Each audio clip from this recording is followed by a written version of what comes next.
They mocked her for marrying a poor mountain man. He owned half the kingdom. The women of Thornhill Valley laughed behind their hands when Diana Avila announced her engagement to the ragged stranger from the mountains. Poor desperate thing, they whispered, marrying a man who can't even afford proper boots. Her own mother wept with shame. Her father called her a fool. The entire village gathered to watch what they called the beggar's wedding, expecting a spectacle of poverty and regret. But when the royal guards arrived at her cottage door 3 months later, addressing her husband as Your Grace, those same laughing voices fell silent.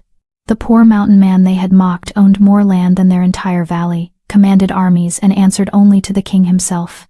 And Diana, the woman they had pitied and scorned, was about to become the most powerful lady in the Northern Territories. This is the story of how the most despised woman in Thornhill Valley became its salvation, and how those who mocked her learned that true nobility wears no crown. Here's the deal. If you're already rooting for Diana, and want to see those villagers get exactly what they deserve, hit that like button right now. And if by the end you're not completely blown away by her transformation, come back and unlike it. But trust me, you won't. What unfolds next is worth every single second. Chapter 1. The Weight of Shame. The August sun beat down mercilessly on the cracked earth of Thornhill Valley as Diana struggled up the hill with 2 wooden buckets cutting into her calloused palms. Water sloshed over the rims with each step, soaking through her worn dress and making the rough fabric cling uncomfortably to her legs. At 28 years old, she should have had a husband to help with such burdens. She should have had children playing in a yard of her own. She should have had a life beyond this endless cycle of fetching, carrying, cooking, and cleaning for a family that saw her as nothing more than free labor. But should have meant nothing in Thornhill Valley, where unmarried women past 25 were considered damaged goods, burdens their families bore, with barely concealed resentment. Look at her, came a voice from the nearby garden where Peggy Wright stood with her arms crossed, watching Dina's struggle with unconcealed disdain. 28. And still fetching water like a servant. My daughter married at 17 to a merchant's son. But then again, my daughter has charm. Peggy's companion, Eula Leonard, laughed sharply. Some women are just meant to serve, I suppose. The Lord gives us each our place. Dina kept her eyes down, pretending not to hear. She had learned long ago that responding only made things worse. The women of Thornhill Valley had elevated cruelty to an art form, and she had been their favorite subject for years. Her arms trembled as she reached the crest of the hill. The buckets seemed to grow heavier with each step, the rope handles digging deeper into her scarred hands. Sweat dripped into her eyes, blurring her vision. She paused under the sparse shade of a dying oak tree, setting the buckets down to catch her breath. Diana, her mother's voice cut through the afternoon heat like a whip crack. Is that you loitering about again? That water won't fetch itself, and your father needs it for the animals. She closed her eyes briefly, gathering what remained of her strength. Her mother, Helen, had perfected the art of making her feel worthless. Every word, every glance carried the same message. You are a disappointment. You are a burden. You are the daughter I never wanted. Coming, mother, she called back, her voice barely above a whisper. And hurry, we don't have all day to wait on your laziness. Dina lifted the buckets again, her shoulders screaming in protest. The Avila cottage sat at the far end of the valley, a small, weather-beaten structure that housed her parents, 2 younger brothers, and herself. She had the smallest corner of the loft, a space so cramped she couldn't fully extend her arms. Her brothers, 16 and 14, had the larger room with actual beds. She slept on a thin pallet stuffed with straw that needed replacing months ago. As she approached the cottage, she could hear her father, Darrell White, arguing with someone inside. His voice carried the perpetual edge of a man disappointed by life and determined to share that disappointment with everyone around him. Waste of food, that's what she is. 28. Do you know what the neighbors say? They laugh at us, Helen. They actually laugh. The Whites couldn't even marry off their daughter, they say. Must be something wrong with her. Dina's steps slowed. She had heard variations of this speech countless times, but it never stopped hurting. What was I supposed to do? Her mother replied, her voice shrill with defensiveness. I've tried. God knows I've tried. But look at her plain as dirt. No dowry, no skills beyond basic housework. What man would want that? Then we should send her to work at the inn. At least then she'd earn her keep instead of consuming ours. The inn? Helen's voice rose an octave. You want people saying our daughter works at the inn? You know what kind of women work there? We'd never live down the shame. Dina stood frozen outside the door, the bucket still in her hands, listening to her parents debate her worth as if she were livestock they couldn't sell. Shame? Shame? Her father's bitter laugh echoed through the thin walls. We're already drowning in shame because of her. At least at the inn she'd be someone else's problem. The bucket slipped from Deanna's numb fingers, hitting the ground with a hollow thud. Water splashed across the dry earth, immediately soaking into the thirsty ground. She stared at the spreading puddle, watching her morning's work disappear into the dust. For a moment, just one dangerous, liberating moment, she considered walking away. Just turning around and walking until Thornhill Valley was nothing but a painful memory. She could find work in another town where no one knew her as that pitiful Avila girl. She could start over, build a life where she wasn't defined by what she lacked. But where would she go? She had no money, no skills that would earn her a living wage, no references that would convince anyone to hire her. Women didn't simply walk away from their families, not without being labeled as loose women or worse. The world outside Thornhill Valley was vast and dangerous, and she had been taught since childhood that a woman alone was a woman doomed. The door burst open. Her mother stood in the doorway, taking in the spilled water and Deanna's defeated posture with eyes that held no sympathy. Clumsy fool, do you think water fetches itself? Get back down to that creek and fill those buckets again, and this time, try not to waste it. Yes, mother. The words came automatically, worn smooth by years of use. As Dina bent to retrieve the buckets, her father appeared behind her mother. Daryl was a hard man, weathered by years of farming rocky soil that yielded barely enough to survive. His face was a map of disappointments, and his oldest daughter represented the greatest of them all. You're lucky we keep you, he said, his voice cold. Another family would have turned you out years ago. Would have let you fend for yourself and see how you liked that. Deanna nodded, not trusting her voice. She picked up the buckets and turned back toward the creek, her legs already aching from the previous trip. And Deanna? Her mother called after her. Walk faster this time. We don't have all day to wait on your dawdling. The path back to the creek wound through the center of the village, and Deanna kept her eyes fixed on the ground, trying to make herself invisible. But invisibility was impossible in a place where everyone knew everyone else's business. And her business being unmarried, unwanted, and utterly without prospects was a favorite topic of conversation. There goes the Avila girl, someone whispered as she passed. Such a shame. Pretty enough in the face, but something must be wrong with her temperament. Why else would no man want her? I heard she turned down Jacob Miller's son 3 years ago. Another voice added. Too proud. Thinking she could do better. Well, look where pride got her. Deanna's cheeks burned. She had indeed turned down Jacob Miller's son because he was 15 years old and she had been 25. The boy's father had offered her as if she were a piece of furniture he was trying to unload, making it clear that she should be grateful for any offer at all. She had politely declined, and the village had never let her forget it. The creek ran along the eastern edge of the valley, a narrow ribbon of water that rarely ran dry even in the hottest summers. Dina knelt on the smooth stones at the water's edge and began filling the first bucket, watching the clear water rise slowly to the rim. Careful there, a deep voice said behind her. Creek's running fast today, wouldn't want you to lose your footing. Dina startled, nearly dropping the bucket. She turned to find a man standing a few feet away, leading a sturdy mountain horse by its reins. He was tall, with broad shoulders and sun-weathered skin that spoke of a life spent outdoors.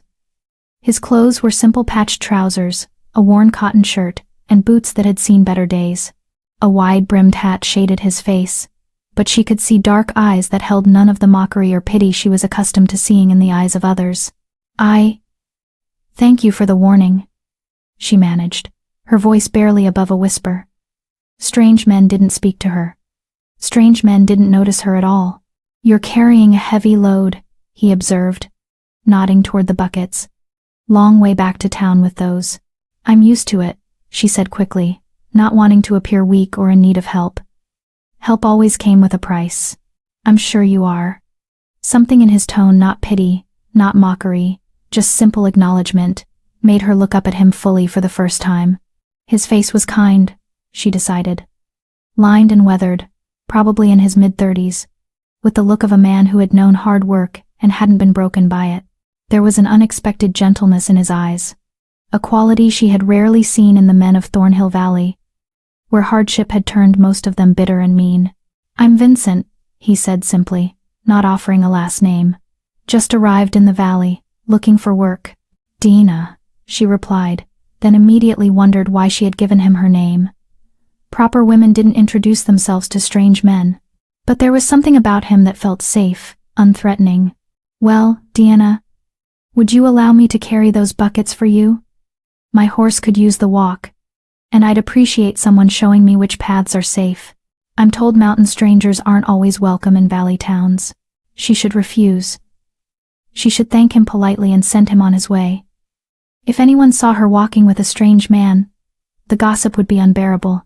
But her arms ached, her shoulders burned, and the kindness in his eyes was something she hadn't experienced in longer than she could remember. "All right," she heard herself say. "But people will talk." Vincent's smile was slight but genuine. "People always talk. Might as well give them something worth talking about." He lifted both buckets with an ease that made her weeks of struggle seem almost shameful. They were heavy, she knew exactly how heavy, but he carried them as if they weighed nothing at all. As they walked back toward the village, Dina found herself stealing glances at this stranger who had appeared from nowhere. Who was he really? What brought him to Thornhill Valley, of all places? And why had he stopped to help someone like her, someone the rest of the world had decided wasn't worth noticing? She didn't know it yet, but those simple questions would soon transform into something far more significant. This chance meeting at the creek would become the first thread in a tapestry that would reshape not only her life but the entire valley's understanding of worth, power, and the dangerous assumptions people make about those they consider beneath them. Behind them, unnoticed, Peggy Wright watched from her garden with narrowed eyes and a calculating expression. By sunset, everyone in Thornhill Valley would know that Dina Avila had been seen walking with a strange, ragged man from the mountains. And by sunset, Dina's life would never be the same. Chapter 2. The Stranger's Kindness. The walk back through Thornhill Valley felt different with Vincent beside her. Dina had made this journey hundreds of times, always with her head down, always trying to be invisible. But now, with this stranger carrying her buckets and his horse clopping steadily behind them, invisibility was impossible. Eyes followed them from every window. Conversations stopped mid-sentence as they passed. Dina could feel the weight of every stare, hear the whispers that started the moment they were out of earshot. Who is that man? Is that the Avila girl, walking with a stranger? Look at his clothes, he's clearly got nothing. Another beggar, probably. Vincent seemed entirely unbothered by the attention. He walked with an easy confidence that spoke of a man comfortable in his own skin, regardless of what others thought. When they passed Peggy Wright's house, and she made a show of turning her back with an audible sniff of disapproval, Vincent simply nodded politely as if she had greeted them warmly. "Friendly town," he remarked mildly, a hint of amusement in his voice. "They're protective," Dina said carefully, not wanting to speak ill of her neighbors, even though they had never shown her any protection at all. "Is that what we're calling it?" His smile was gentle, taking any sting out of the words. "Seems to me they're more interested in judgment than protection." Dina felt something unexpected flutter in her chest, relief, perhaps, that someone else saw what she had experienced for years, that she wasn't imagining the coldness, the cruelty disguised as concern. "You shouldn't be seen with me," she said quietly as they approached her family's cottage. "People will talk, and it won't be kind talk. You're new here. You don't want to start off on the wrong foot by associating with—" She stopped, unable to finish the sentence. "With who? A hard-working woman who's been carrying water buckets twice a day in the August heat?" Vincent set the buckets down gently by her door. "Seems to me that's exactly the kind of person worth knowing."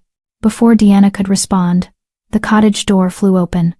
Her mother stood in the doorway, her face a storm of emotions: shock, anger, and something that looked almost like fear.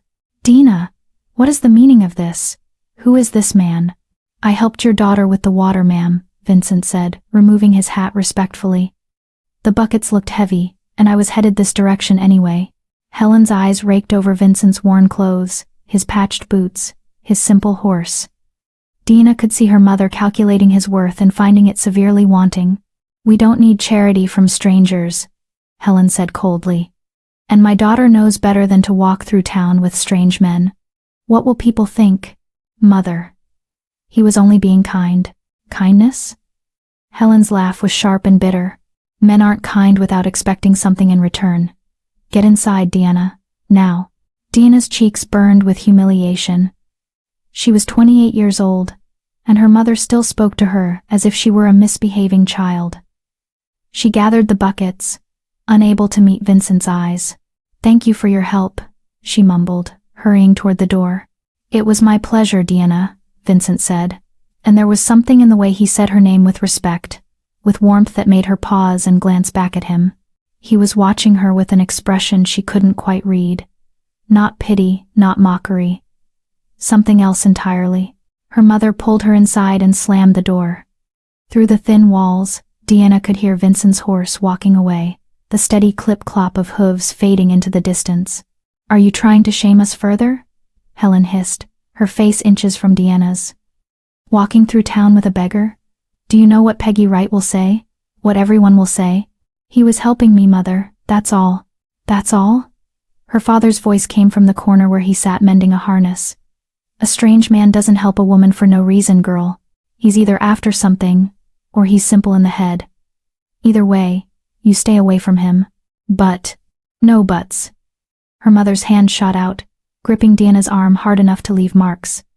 "You've already made yourself unmarriageable. Don't make yourself a scandal as well. At least then we can hold our heads up in church." Deanna pulled her arm free and retreated to her corner of the cottage, her eyes stinging with tears she refused to let fall. Through the small window, she could see the sun beginning its descent toward the western hills. Another day ending exactly like all the others in disappointment, in shame, in the crushing weight of being unwanted. But something had changed. Vincent's kindness, his respectful tone, the way he had looked at her as if she were a person worth noticing, it had awakened something in her she thought had died years ago. Hope. Dangerous, foolish hope that maybe, just maybe, not everyone in the world saw her as a burden. The next morning, Deanna woke before dawn as always, slipping out of the cottage while her family still slept. The water wouldn't fetch itself, and delaying would only earn her more criticism. She grabbed the buckets and headed down the familiar path, the pre-dawn darkness slowly giving way to the gray light of early morning. She didn't expect to see anyone at this hour. The village was still asleep, smoke just beginning to rise from chimneys as families started their breakfast fires. That's why she nearly dropped the buckets when she rounded the bend and found Vincent sitting on a large rock near the creek, his horse grazing peacefully nearby. "You're up early," he said, rising to his feet when he saw her. Yes. The water." She gestured helplessly at the buckets, her heart beating faster. Had he been waiting for her? "I figured you might come early to avoid the gossip," Vincent said. "Thought you might appreciate some help again. If you'll have it." "You'll only make the gossip worse," Deanna said, but she couldn't keep the hope out of her voice. "People saw us yesterday. Let them see us again then. Maybe they'll get bored if we give them nothing scandalous to talk about." He reached for the buckets. "May I?" Deanna handed them over, and together they walked to the creek. As Vincent filled the buckets with practiced efficiency, Deanna found herself studying him more carefully in the growing light. His clothes were worn but clean, mended in several places with careful stitches. His hands were calloused from work, but his nails were clean. There was something about him that didn't quite fit the image of a wandering laborer. A certain bearing, a way of speaking that suggested education beyond what most mountain folk received. "Where are you from?" she asked, surprising herself with her boldness. "The mountains mostly," Vincent said, which wasn't really an answer. "I've worked various places over the years. Farms, ranches, wherever I could find honest work." "And you came to Thornhill Valley for work?" "Among other things." He straightened, both buckets full. "I heard there might be opportunities here. And I wanted..." He paused, seeming to choose his words carefully. "I wanted to see the valley for myself." There was something odd about the way he said it, but before Deanna could ask what he meant, Voices echoed down the path. A group of women approached, early risers heading to the creek with their own water buckets and wash basins. Dina recognized them immediately. Peggy Wright, in the lead, with Eula Leonard and 2 others behind her. Well, Peggy said, her voice dripping with false sweetness. If it isn't our local charity case and her new friend, starting early today, are we, Dina?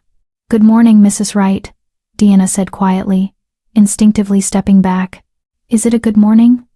I'm not so sure. Peggy's eyes fixed on Vincent with undisguised disdain. I don't believe we've been introduced to your companion.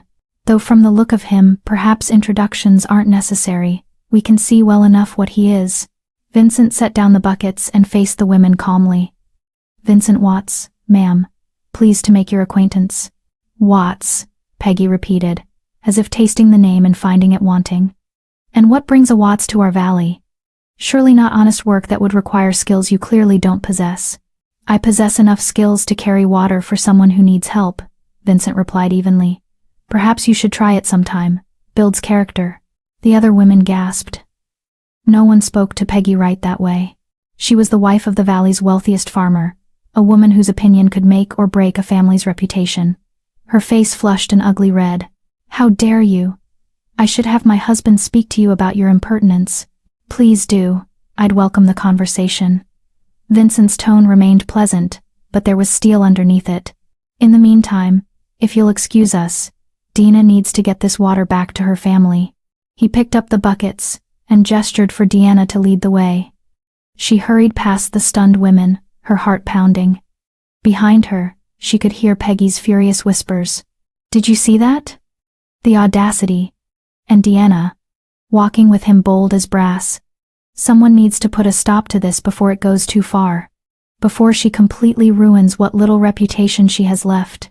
Once they were out of earshot, Dina turned to Vincent with wide eyes. You shouldn't have spoken to her like that. She'll make trouble for you now. For both of us. She was already going to make trouble, Vincent said. Women like that don't need a reason. They create their own reasons because their lives are empty and small, and making others feel small is the only way they feel big. Dina had never heard anyone speak such truth so plainly. She had always been taught to accept the cruelty of others, to bow her head, and endure. But Vincent spoke as if he didn't accept the natural order of things, as if he believed things could and should be different. You talk like someone educated, she said carefully as they approached her cottage. Vincent smiled. I've read some books. Taught myself, mostly. Knowledge isn't just for the wealthy, you know. Though they'd like us to believe it is. They reached her door, and Vincent set down the buckets. The sun was fully up now, and soon her family would be stirring. Already, Deanna could hear movement inside her brothers arguing, her mother's sharp voice telling them to hurry. Will you be here tomorrow? The question escaped before she could stop it. Do you want me to be? Dina knew what she should say. She should tell him no, that it was inappropriate, that she couldn't risk more gossip. But when she looked into his kind eyes, saw the genuine respect in his expression, the word that came out was different. Yes. Vincent's smile was like sunrise. Then I'll be here. He tipped his hat and led his horse away, leaving Deanna standing by her door with a feeling she couldn't quite name warming her chest. It felt dangerous. It felt foolish. It felt like the first spark of something that could either save her or destroy whatever remained of her dignity. Inside the cottage, her mother was already calling for her, the familiar litany of complaints beginning. But for the first time in years, Dina didn't feel the usual crushing weight of despair. Something had shifted, something had changed, and high on the ridge above the valley, in a place where Deanna couldn't see, a man in fine traveling clothes lowered a spyglass and smiled. Everything was proceeding exactly according to plan. Chapter 3. The Gossip Storm. For the next 2 weeks, Vincent appeared at the creek every morning just as dawn broke. Sometimes he was already there when Deanna arrived, sitting patiently on the flat rock that had become their unofficial meeting place. Other times, he would arrive moments after her, leading his horse and greeting her with a simple nod and a warm smile that made her heart do strange things in her chest. They fell into an easy routine. Vincent would fill the buckets while Dina kept watch for other early risers. Then they would walk back through the slowly waking village, talking about small things, the weather, the crops, the way the morning light turned the mountains gold. Vincent never asked intrusive questions about her family, or why she remained unmarried. He simply treated her as if she were someone worth knowing, worth listening to, worth respecting. It was the most dangerous thing that had ever happened to her, because with each passing day, the gossip grew louder and more vicious. What had started as idle speculation had transformed into a full-blown scandal that consumed every conversation in Thornhill Valley. "I saw them again this morning," Eula Leonard announced at the general store, her voice pitched loud enough for everyone to hear. "Walking together, close as you please. That strange mountain man and the Avila girl. It's been going on for weeks now. Every single morning," confirmed another woman, examining fabric she had no intention of buying. "My husband saw them by the creek at dawn." "What kind of decent woman meets a man alone before sunrise?" "We all know what kind," Peggy Wright said, with a knowing look. "The desperate kind. The kind who knows no respectable man will have her, so she settles for whatever vagrant shows her attention." The store owner, an elderly man named Thomas, shook his head sadly. "Poor Daryl and Helen. First, they can't marry off their daughter. Now she's bringing shame on the family name by carrying on with a beggar." "Has anyone actually spoken to this man?" asked a younger woman, new to the valley. "Perhaps he has honest intentions." The others turned to stare at her, as if she had suggested the sun might rise in the west. "Honest intentions?" Peggy's laugh was sharp as breaking glass. "Look at him. Those clothes are held together with thread and hope. His boots are falling apart. He lives in that abandoned shepherd's shelter up the mountain, because he can't afford proper lodging. What could he possibly offer except more poverty and shame?" "He works," the young woman said hesitantly. "I've seen him helping at the Miller farm." "Yes, day labor for pennies," Eula interjected. "The kind of work even the laziest farmhand won't do. He's nobody. Nothing. And Deanna's throwing away what little reputation she has left for a man who can't even provide her with a roof over her head." What none of them knew, what they couldn't see because they never looked past the surface, was that Vincent had been offered better positions. The Miller farm had asked him to stay on permanently as a foreman. The blacksmith wanted him as an apprentice, after seeing how quickly he learned the craft. Even the valley's largest landowner had approached him about managing his livestock. Vincent had politely declined them all, saying he wasn't ready to settle yet, but the truth was more complicated than that. In the cottage, Dina's life had become unbearable. Her mother's anger had evolved from sharp words into cold, punishing silence. Helen would go entire days without speaking to her daughter, communicating only through pointed looks and heavy sighs. When she did speak, it was to remind Deanna of her worthlessness. "I saw you again this morning," Helen said one evening as Deanna prepared dinner. "With that man. Everyone saw you. He helps me with the water, Mother. That's all." "That's all?" Helen's voice rose dangerously. "That's all? Do you know what they're saying about you? Do you know what Peggy Wright told me at church?" She said. Helen's voice broke, and for a moment, Deanna saw genuine pain in her mother's eyes. "She said I had raised a loose woman. That I had failed as a mother. That the Avila name was ruined." "I haven't done anything wrong," Deanna protested. "We only talk. He's been nothing but respectful." "Respect?" Her father's fist slammed on the table, making the dishes jump. "You think anyone cares about respect? You think anyone believes that a man helps a woman every morning out of the goodness of his heart? People aren't that foolish, Deanna. Maybe they should be less concerned with my business, and more with their own." The words were out before she could stop them. Deanna had never spoken back to her father before. Never raised her voice, never challenged his authority. The silence that followed was deafening.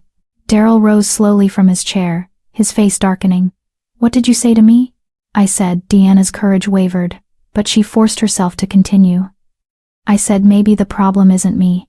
Maybe the problem is everyone else who has nothing better to do than invent stories about people they don't even know." "You defend him?" Her mother's voice was shrill with disbelief. "This vagrant who's destroying your reputation? Who's making us the laughingstock of the entire valley? He's been kinder to me in 2 weeks than this family has been in 28 years. The slap came so fast Deanna didn't see it coming. Her mother's palm connected with her cheek, the sound echoing in the small space. Deanna's hand flew to her face, eyes stinging with tears. How dare you, Helen whispered, her voice shaking. After everything we've done for you, kept you clothed, kept you fed, kept a roof over your ungrateful head. And this is how you repay us? By throwing yourself at the first man desperate enough to give you attention? Helen, Darryl said, his voice suddenly tired. That's enough. But it wasn't enough. The dam had broken, and years of resentment came flooding out. No, it's not enough. Helen turned on her husband. She needs to hear this. She needs to understand what she's doing to this family. Every time she's seen with that man, we lose more respect. Today, Margaret Wilson crossed the street to avoid speaking to me. Me? As if I were some common. I'll stop seeing him, Dina heard herself say. The words tasted like ash in her mouth. But she couldn't bear her mother's pain anymore. Couldn't bear being the source of so much shame. I'll tell him not to come anymore. Helen stared at her daughter, searching for signs of deception. You mean that? Yes. The lie came easier than the truth. I'll tell him tomorrow. But when tomorrow came, when Vincent met her at the creek with his usual warm smile, Deanna found she couldn't say the words. Couldn't tell him to leave, to stop helping her, to stop being the one bright spot in her colorless existence. You're quiet this morning, Vincent observed as they walked. Something troubling you? My family, she admitted. The gossip. It's getting worse. They want me to stop seeing you. Vincent was silent for a long moment. And what do you want? No one had ever asked her that before. What she wanted had never mattered, not to her family, not to the village, not to anyone. She was supposed to want what others thought was appropriate, to desire only what wouldn't cause trouble or draw attention. I don't know, she whispered. That's not true. Vincent stopped walking, setting down the buckets. They were on the outskirts of the village, hidden from view by a stand of trees. I think you know exactly what you want. The question is whether you're brave enough to claim it. I'm not brave, Dana said. I've never been brave. You carry water buckets twice a day in the summer heat. You endure the cruelty of people who should know better. You get up every morning despite knowing the day will bring nothing but hardship and criticism. Vincent's eyes were intense, focused entirely on her. That's not bravery. That's not strength. That's just surviving. Surviving is the bravest thing a person can do. He reached out slowly, giving her time to pull away, and gently touched the fading bruise on her cheek, the mark her mother's slap had left. Who did this? Deanna flinched away. It doesn't matter. It matters to me. 3 words. Simple words, but they carried a weight that made Deanna's eyes fill with tears. When had anyone ever cared what happened to her? When had anyone ever looked at her bruises and felt anger on her behalf? Dina, Vincent said softly, I need to tell you something. I need to be honest with you about who I am and why I'm really here. Her heart clenched. Here it was the moment when he would reveal his true intentions. Maybe the gossips were right. Maybe he did want something from her. And now that he had won her trust, he would name his price. I'm not who you think I am, he continued.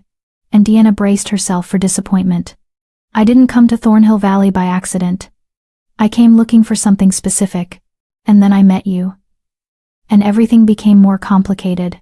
What were you looking for? Dina asked, her voice barely audible. Before Vincent could answer, voices echoed up the path. A group of men approached farmers heading to their fields, their conversation dying as they spotted Dina and Vincent standing close together, alone among the trees. Well, well, one of them called out. If it isn't the mountain man and his lady. Starting early today. Are we? Or maybe you never stopped from yesterday, another added with a crude laugh. That would explain why she's so eager to meet you before sunrise. Deanna's face burned. She stepped away from Vincent, creating distance between them, but the damage was done. This encounter would be all over the valley by noon, twisted into something ugly and scandalous. Gentlemen, Vincent said calmly. You're jumping to conclusions. Are we? Looks pretty clear from where we're standing. A man and woman, alone in the trees, having secret conversations. What conclusions should we draw? The right ones, Vincent replied. Which would be that I'm helping a neighbor with her water and having a friendly conversation. Nothing more, nothing less. Friendly conversation, one of the men repeated mockingly. Is that what young people call it these days? Leave her alone, Vincent said, and his voice had changed. It was still calm, but there was an edge to it now, a quality of command that made the men pause. Your problem is with me, not with her. So if you have something to say it to me directly. The men exchanged glances, suddenly uncertain. There was something about Vincent's stance, the way he held himself, that suggested crossing him might not be wise. No problem, the first man said, backing down. Just making observations. No harm in that. There's plenty of harm in it, Vincent countered. Harm to a woman's reputation, harm to her standing in the community, harm that could follow her for years. So perhaps you gentlemen should keep your observations to yourselves. The men muttered among themselves and moved on, but not before throwing back looks that promised this story would spread like wildfire. Deanna watched them go, feeling the last remnants of her reputation crumbling to dust. I should go, she said, reaching for the buckets. This was a mistake. All of it was a mistake. Dina, wait. No. She picked up the buckets, ignoring how they cut into her palms. They're right. Everyone's right. This is wrong. And I was foolish to think otherwise. Please don't come tomorrow. Please don't come anymore. She hurried away before Vincent could respond, before the tears threatening to spill could fall, before she could see the expression on his face. But she couldn't escape the sound of his voice calling after her. Deanna, I came here because of you, because I needed to find you. She didn't stop, didn't turn around, didn't let herself wonder what those words meant.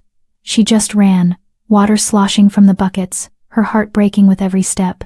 Behind her, Vincent stood in the empty path, watching her disappear. Then he turned and walked not toward his shelter on the mountain, but toward the largest house in the valley, the home of Isaiah Carver, the region's most powerful landowner and magistrate. It was time to stop hiding, time to set things in motion. Time for Thornhill Valley to learn that the poor mountain man they had all dismissed was not what he appeared to be, and that the woman they had scorned was about to become untouchable. Chapter 4. The Proposal. Deanna didn't leave the cottage for 3 days. She claimed illness, a headache, a fever, anything to avoid facing the village and the whispers that now followed her everywhere. Her mother, surprisingly, didn't force her out. Perhaps Helen was relieved to have her daughter hidden away, out of sight, and therefore temporarily out of mind. But the walls of the cottage felt like they were closing in. Deanna lay on her thin pallet in the loft, staring at the rough wooden beams above her head, replaying Vincent's final words over and over. I came here because of you, because I needed to find you. What did that mean?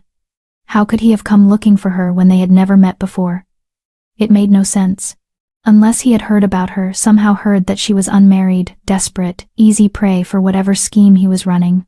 The thought made her stomach turn. Had she been that foolish?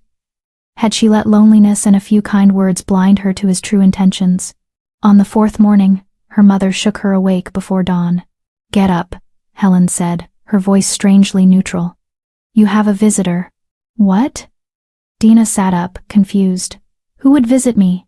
Just get up and make yourself presentable. Wear your Sunday dress. Her mother's face was unreadable, not angry, not pleased, just carefully blank. Deanna's hands trembled as she changed into the dress, her only decent garment, worn thin from years of use but still relatively clean. She splashed water on her face, pinched her cheeks to bring color to them, and braided her hair with fingers that wouldn't quite cooperate. When she climbed down from the loft, she found her father sitting at the table with his hands folded, wearing the same carefully neutral expression as her mother. Both of them were dressed in their church clothes, which made no sense on a Thursday morning. Who's here? Deanna asked, her heart beginning to race. You'll see, her father said. Go outside.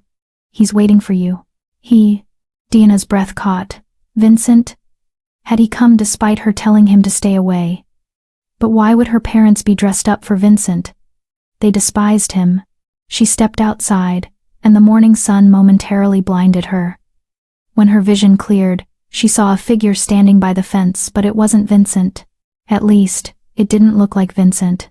The man waiting for her was dressed in fine traveling clothes, a tailored coat of deep blue wool, clean trousers, polished boots that gleamed in the sunlight. His hair was neatly trimmed, his beard shaped and groomed, but the eyes were the same, kind, warm. watching her with an intensity that made her knees weak. "Dina," Vincent said, and his voice was the same too.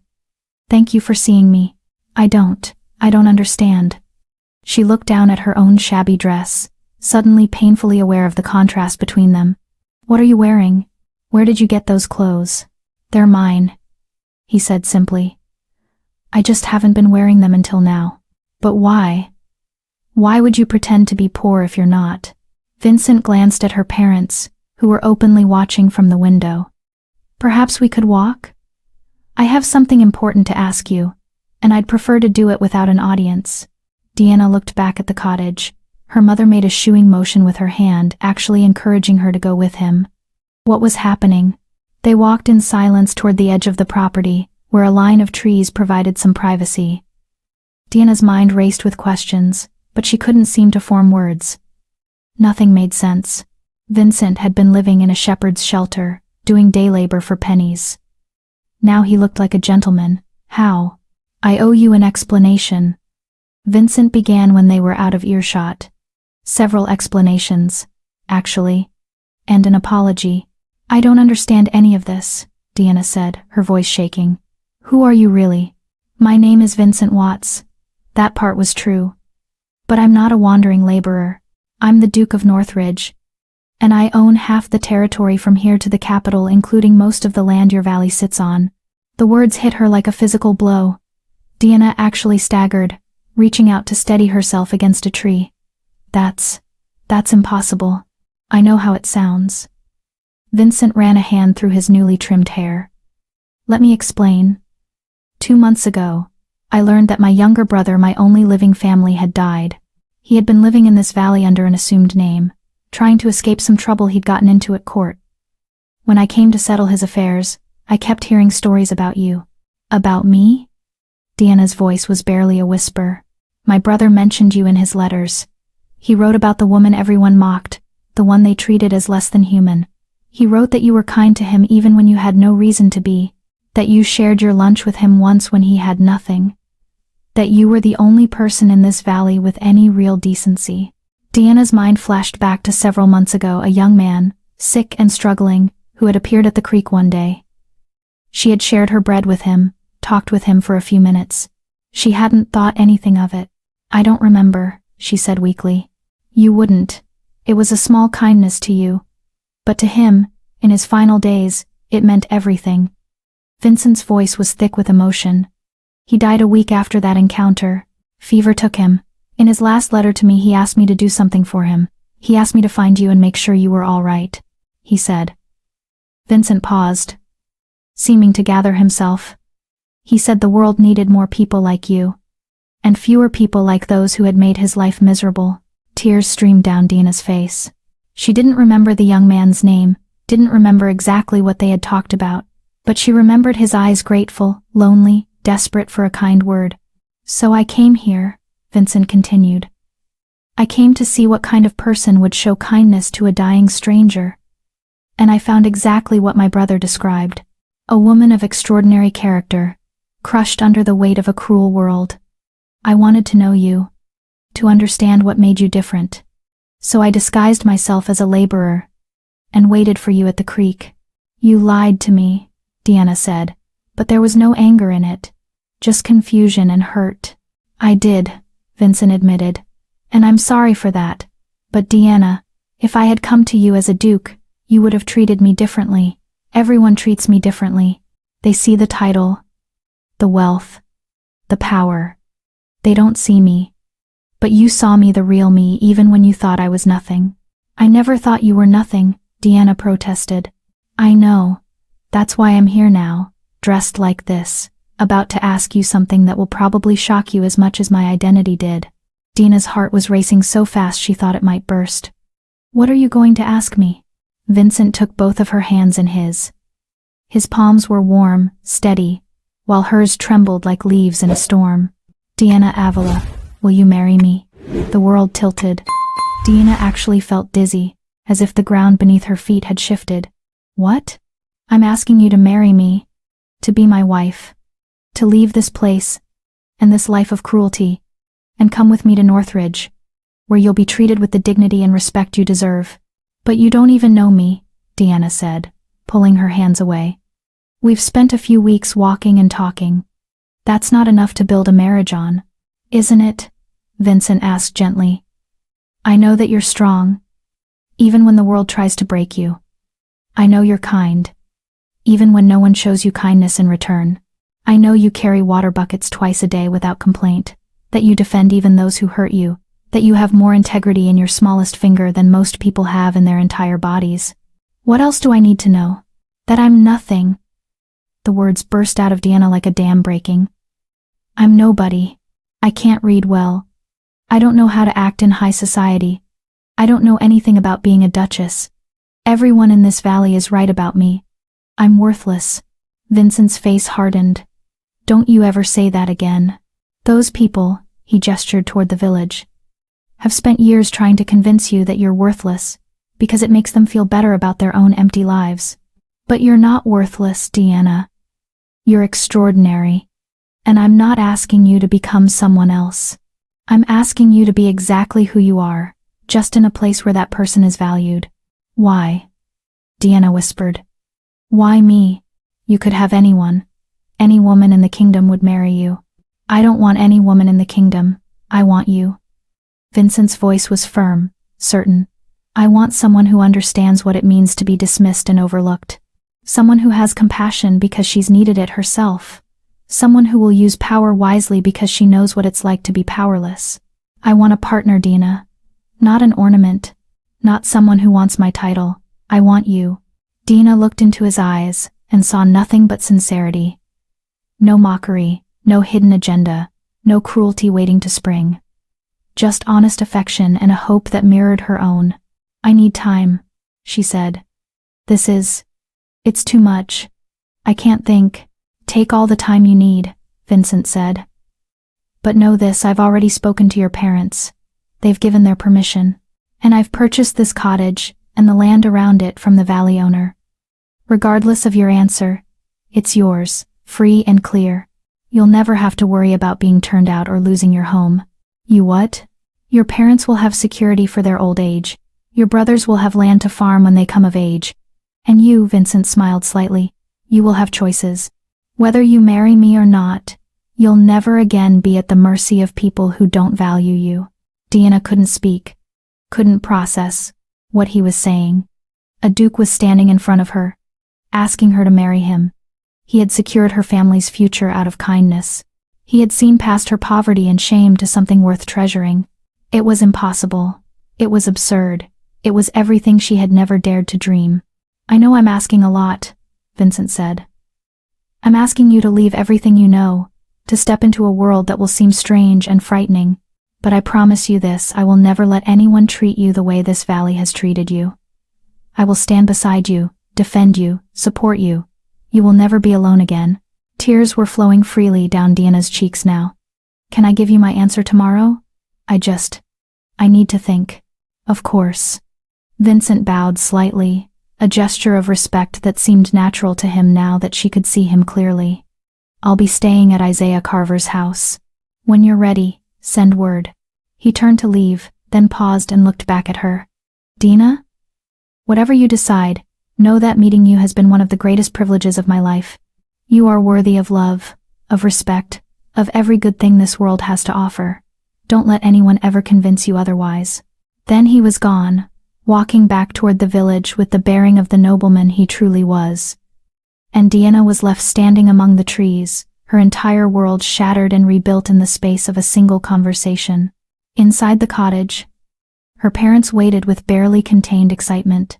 Her father was practically vibrating with joy. Did he ask you? Daryl demanded the moment she walked in. What did you say? I said I needed time to think. Time to think. Her mother's voice rose to a shriek. Time to think. A duke asks you to marry him and you need time to think. Are you insane? Helen's right for once, her father said. This is the opportunity of a lifetime. More than a lifetime. Do you know what this means for our family? For your brothers? The Duke of Northridge wants to marry you. I know what it means, Dina said quietly. But I need to be sure. I need to know I'm making this choice for the right reasons. The right reasons? Her mother laughed. high and slightly hysterical. The right reason is that you'll never get another offer like this. You'll be a duchess, Deanna. You'll have money, position, respect. Everything you've never had. And everything you've always wanted for me, Deanna said, suddenly seeing her mother clearly for the first time. This isn't about my happiness, it's about yours. It's about your standing in the village, your bragging rights, your security. How dare you? Helen's hand rose as if to slap her again, but Darryl caught her wrist. Don't, he said firmly. Don't give her any reason to refuse. If she walks away from this with a fresh bruise on her face, that Duke will know who put it there. And then where will we be? It was the most honest thing her father had ever said. They needed her to accept Vincent's proposal. Their future comfort depended on it. For once, she had something they desperately wanted, and they were powerless to force her hand. The realization was intoxicating and terrifying in equal measure. I'll give him my answer tomorrow, Deanna said. And whatever I decide, you'll accept it, because it's my choice, not yours, mine. She walked to her corner of the cottage, climbed the ladder to her loft, and lay down on her thin pallet. Below her, she could hear her parents arguing in frantic whispers, but she blocked them out. A duke wanted to marry her. A duke who had seen her at her lowest and still found her worthy. A duke who promised respect, partnership, and a life beyond the cruelty of Thornhill Valley. But was it real? Could it be real? Or would she wake up tomorrow and find it had all been a dream, a beautiful, impossible dream that would hurt even more than the reality she'd always known? Outside her window, the sun climbed higher in the sky. And in the village, the gossip was about to reach a fever pitch that would make everything that came before seem like whispers. Because word was spreading like wildfire. The poor mountain man was actually the Duke of Northridge. And he had just proposed marriage to the most despised woman in Thornhill Valley. Chapter 5. The Wedding of Whispers. Deanna didn't sleep that night. She lay on her pallet, watching moonlight creep across the wooden beams above her head, wrestling with a decision that would define the rest of her life. If she said no, she would remain here safe in the familiar cruelty of Thornhill Valley, but at least knowing what to expect. Her parents would never forgive her for refusing such an opportunity, but she would survive as she always had. If she said yes, she would step into a world completely unknown to her. She would become a duchess, a title that felt as foreign as a language she'd never learned. She would face nobles who would look at her background with the same contempt the valley women had always shown her, except these nobles would have far more power to make her life miserable. But she would also have Vincent. That was the thought that kept circling back. No matter how many times she tried to think practically about titles and security and social position, Vincent had seen her. Really seen her. Not as a burden, or a scandal, or a problem to be solved, but as a person worth knowing, worth valuing, worth loving, perhaps, though that word felt too large and fragile to examine closely. As dawn broke, Deanna made her decision.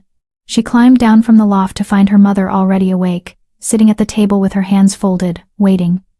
Helen looked like she hadn't slept either. Well? Her mother asked, her voice tight with tension. I'm going to say yes, Deanna said quietly.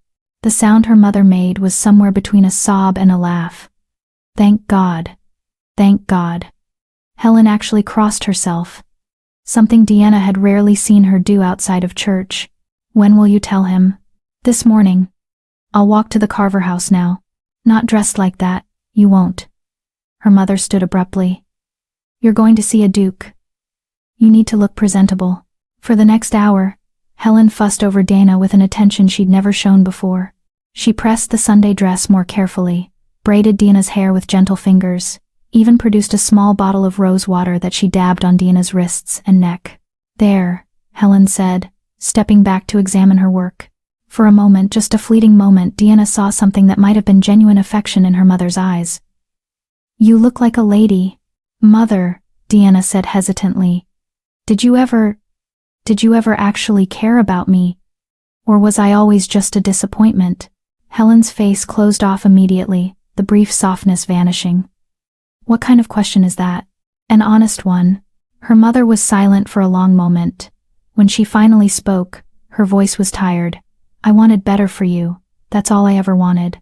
And when it became clear you wouldn't get better, that you'd be stuck here, Unmarried and dependent, it was hard to watch. Hard to accept. Maybe I was cruel sometimes. But it was only because I saw no way out for you. It wasn't quite an apology, but it was closer than Dina had ever received.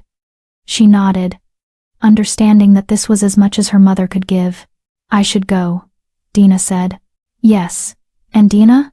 Her mother caught her hand briefly. Don't waste this chance. Whatever you do, don't let pride or fear ruin this opportunity. The walk to the Carver house felt surreal. Deanna moved through the village in the early morning light, and everywhere she looked people were staring. Word had spread. Everyone knew that the poor mountain man was actually a duke, and everyone had theories about what would happen next. She'll refuse him, Peggy Wright was saying loudly to a cluster of women outside the general store. She's too proud, that one. Always has been. She'll convince herself she's too good for him, mark my words. Or she'll accept and make a fool of herself, Eula added. Can you imagine her at a ducal court? She can barely read. She'll embarrass herself and him within a week. Dina forced herself to keep walking, head high. Let them talk. Soon, she would be beyond their reach, beyond their capacity to hurt her. The Carver house was the largest in the valley, a 2-story structure with glass windows and a covered porch. Deanna had never been inside. People like her weren't invited into houses like this. She knocked on the door, her heart hammering. A servant answered, a real servant, likely brought by Vincent from Northridge. The woman looked Dina up and down with professional neutrality. I'm here to see the Duke, Deanna said, her voice steadier than she felt. Your name, miss? Diana Avila. The servant's expression changed immediately, warming into something approaching respect. Of course, Miss Avila. His Grace has been expecting you. Please come in. The interior of the house was overwhelming, polished wood floors, fine furniture, paintings on the walls. Dina followed the servant through rooms that seemed designed to make her feel small and out of place. Vincent was in the study, standing by the window overlooking the valley. He turned when she entered, and his face lit up with hope so naked it made her chest ache. Dina, he said. Thank you for coming. The servant withdrew, closing the door behind her. They were alone. I have my answer, Dina said, deciding that directness was better than dragging this out. If you still want me, I'll marry you. The relief that washed over Vincent's face was profound. He crossed the room in 3 long strides and took her hands in his. Are you sure? I don't want you to feel pressured. I'm sure. Dina interrupted. I'm terrified, and I have no idea what I'm doing. But I'm sure. You're the kindest person I've ever met. And I think I could be happy with you. I'll spend every day trying to make sure you are, Vincent promised. Now we should discuss arrangements. I was thinking a small ceremony here in the valley, and then we'll travel to Northridge, unless you'd prefer something different. Small is good, Deanna said quickly. The thought of a large wedding, with hundreds of eyes judging her every move, was terrifying. Just family and, well, whoever needs to be there officially. Then small it will be. I've already spoken to the circuit preacher. He can perform the ceremony in 3 days. If that's acceptable to you. 3 days. In 3 days, she would be married. In 3 days, her entire life would change. That's acceptable, Deanna said. And Vincent smiled, a genuine, unguarded smile that transformed his whole face. There's something else, he said, reaching into his coat pocket. I had this made for you. He pulled out a small velvet box and opened it. Inside was a ring not ostentatious or overwhelming, but beautiful in its simplicity. A gold band with a single sapphire that caught the morning light. It's the color of your eyes, Vincent said softly, taking the ring and sliding it onto her finger. I wanted you to have something that was yours. Not borrowed, not inherited. Yours. Deanna stared at the ring, feeling tears threaten again. She had never owned anything of value. Never had anything that wasn't worn out, handed down, or broken. It's beautiful, she whispered. You're beautiful, Vincent replied. And I know you don't believe that. I know this valley has spent years convincing you otherwise. But I see you, Deanna. And what I see is extraordinary. Before she could respond, there was a knock at the door. The servant entered with an apologetic expression. Your Grace, forgive the interruption, but there's a crowd gathering outside. Word has spread about the engagement, and people are curious. Vincent's jaw tightened. Let them be curious. Miss Avila is not a spectacle for their entertainment. Of course, Your Grace. I only thought you should know. After the servant left, Vincent turned to Diana. I'm sorry. I should have anticipated this. The Valley's sudden interest in your well-being is both predictable and infuriating. Let me see them, Diana said, surprising herself. Let me show them I'm not ashamed. Are you certain? She nodded. For years, she had hidden, had kept her head down, had tried to be invisible. But she wasn't invisible anymore. She was engaged to a duke. And while that terrified her, it also gave her a power she'd never possessed, the power to face her tormentors as an equal. They walked to the front door together. Vincent opened it, and Diana stepped onto the porch with her hand in his. The crowd outside was substantial. It seemed half the Valley had gathered. At the front, predictably, stood Peggy Wright and Eula Leonard, their faces twisted with complicated emotions. Is it true? Someone called out. Are you really marrying him?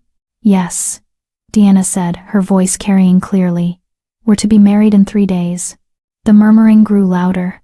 Diana could see the calculations happening behind people's eyes, the reassessment of her worth, the sudden realization that they had spent years mocking someone who was about to become one of the most powerful women in the territory.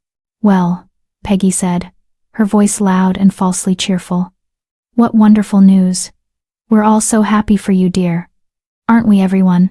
The crowd made various noises of agreement, but Diana could see the envy and resentment simmering beneath the surface.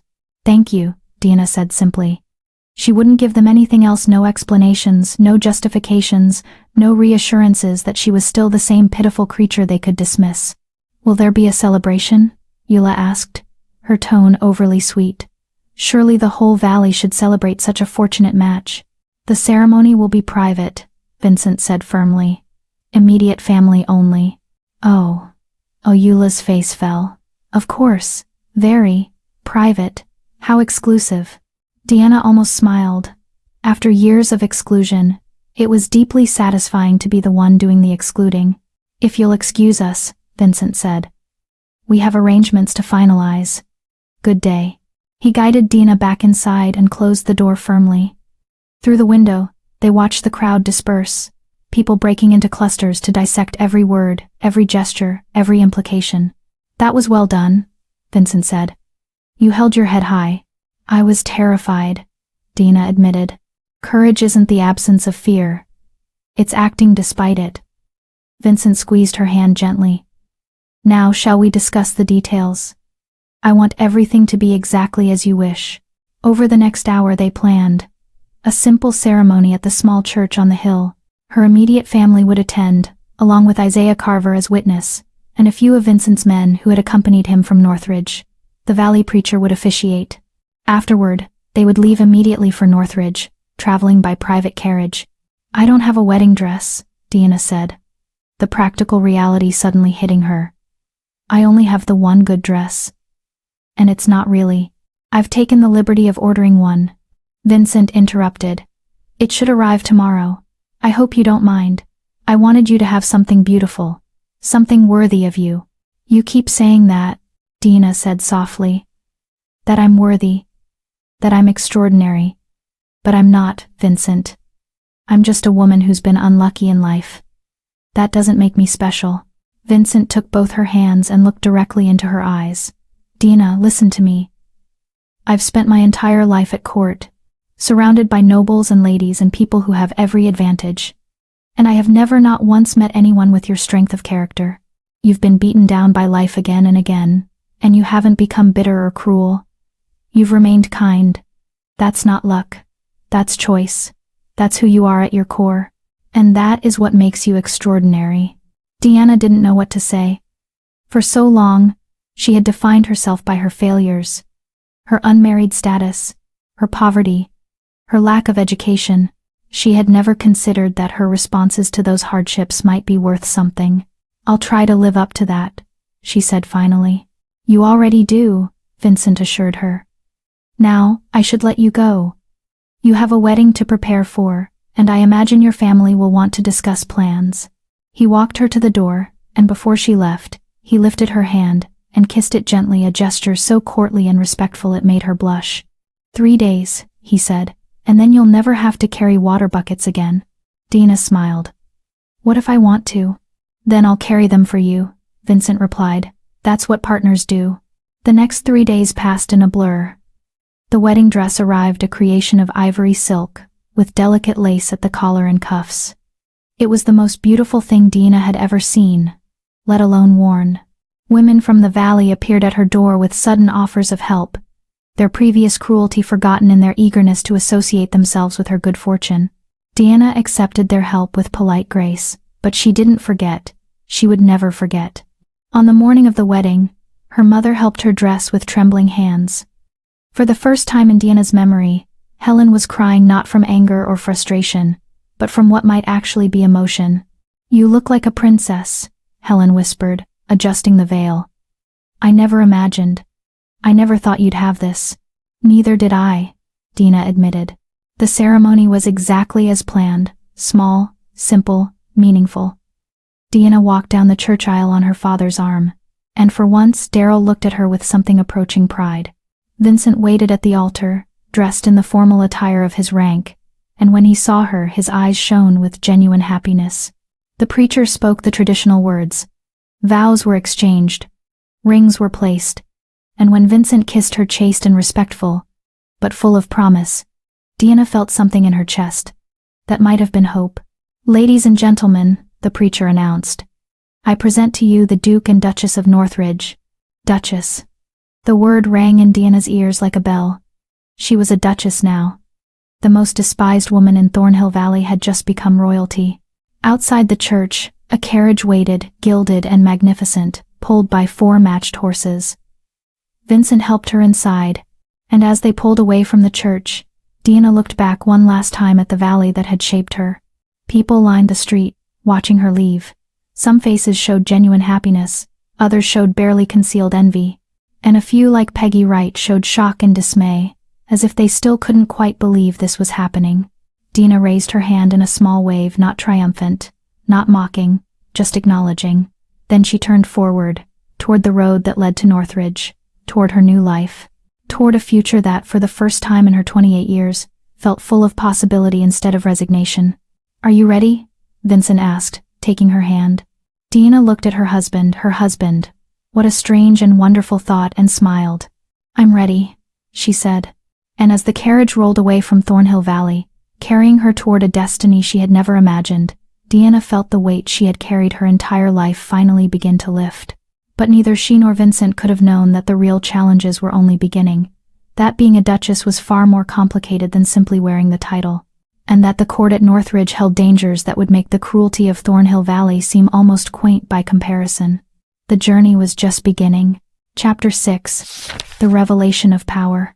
The journey to Northridge took 3 days of travel through increasingly unfamiliar territory. Dina watched through the carriage window as the rough mountain landscape gradually gave way to rolling hills, then to cultivated farmland that stretched as far as the eye could see.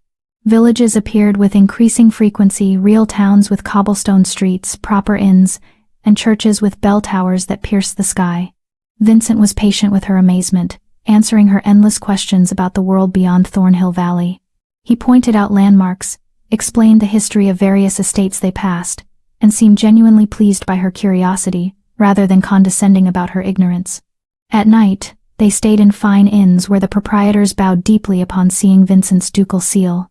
Dina was given the best rooms, served meals on china plates, treated with a deference that felt both wonderful and deeply uncomfortable. She kept expecting someone to realize she didn't belong, to expose her as the imposter she felt herself to be. But Vincent's presence beside her seemed to shield her from judgment. When she used the wrong fork or didn't know the proper way to address an innkeeper's wife, he would gently guide her without making her feel foolish. He was teaching her, she realized, preparing her for the world she was about to enter. On the afternoon of the 3rd day, they crested a hill, and Vincent gestured ahead. There, he said quietly. Northridge. Dina's breath caught in her throat. The duchy spread before them like something from a storybook. At the center rose a castle. An actual castle with stone walls and towers, flying banners that snapped in the wind. Around it sprawled a city larger than anything Dina had imagined, with buildings of brick and stone, wide streets, and what looked like hundreds, no, thousands of people going about their business. That's where we'll live?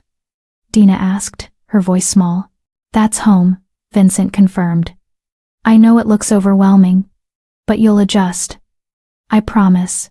As they descended toward the city, Dina noticed people stopping to stare at the carriage. Some waved enthusiastically, others simply watched with curious eyes. Word of Vincent's marriage had clearly preceded them. The castle gates opened as they approached, and guards in matching uniforms saluted sharply. The carriage rolled into a courtyard where servants already waited in neat lines, ready to welcome their new duchess. Dina felt her stomach clench with anxiety. This was real. This was happening. She was about to step out of this carriage and be expected to act like a duchess when she barely knew how to act like a lady.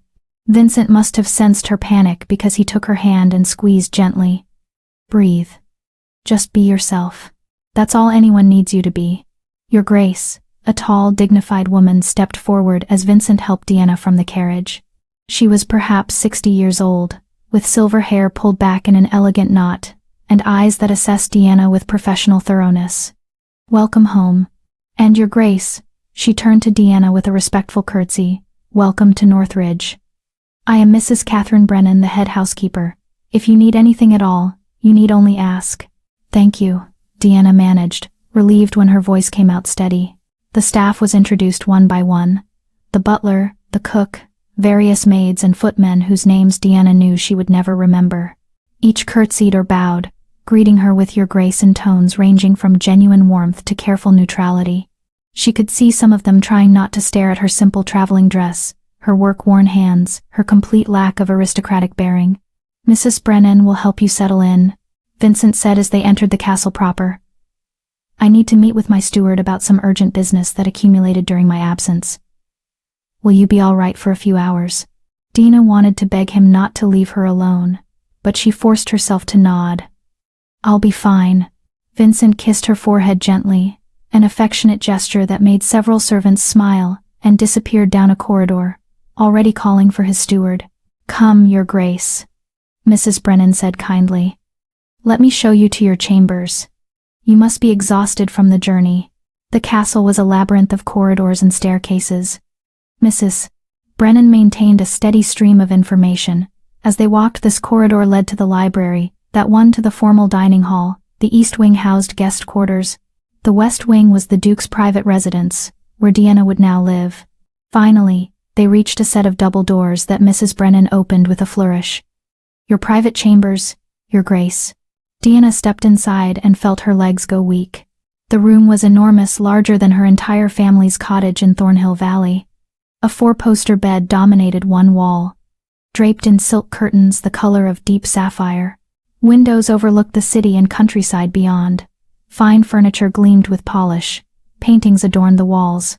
A separate sitting area featured comfortable chairs arranged around a fireplace.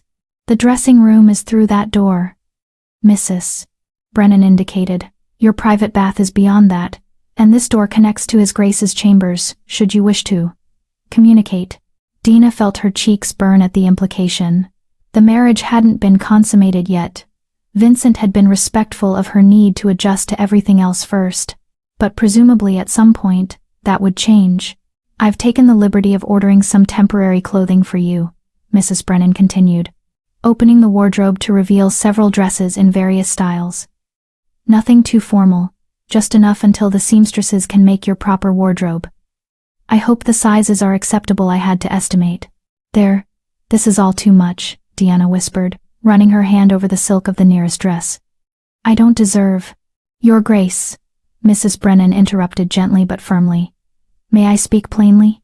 Dina nodded, grateful for any guidance. I've served this house for 40 years. I watched His Grace grow from a boy to a man. I've seen him surrounded by ladies of rank and fortune, all vying for his attention. He never looked at any of them the way he looks at you. Whatever brought you two together, whatever your background, he chose you. And that makes you worthy of every bit of this. She gestured at the magnificent room. Now, let me help you change into something more comfortable, and then I'll have tea sent up. You need rest. Over the next hour, Mrs. Brennan helped Deanna navigate the overwhelming process of simply existing in this new world.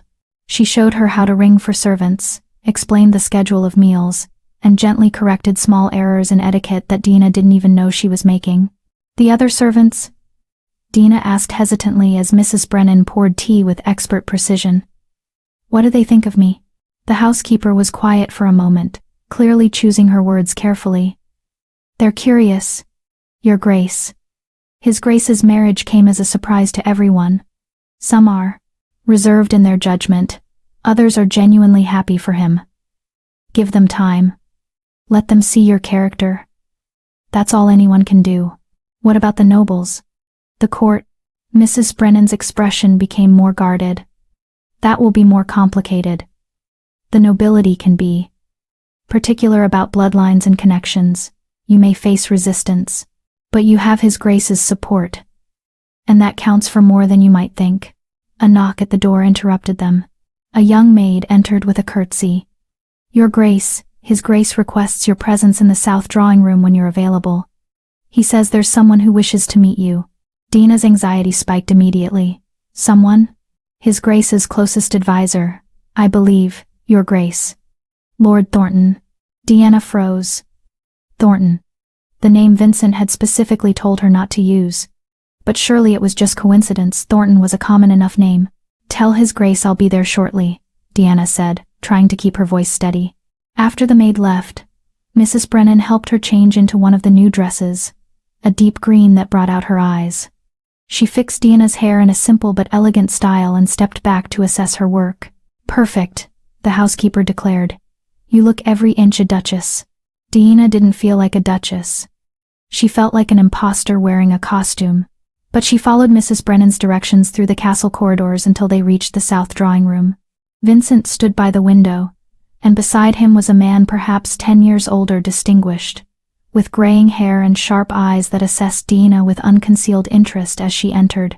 Dina, Vincent said warmly, crossing to take her hand. I want you to meet Christopher Dyer, Lord Thornton, my chief advisor and closest friend since childhood.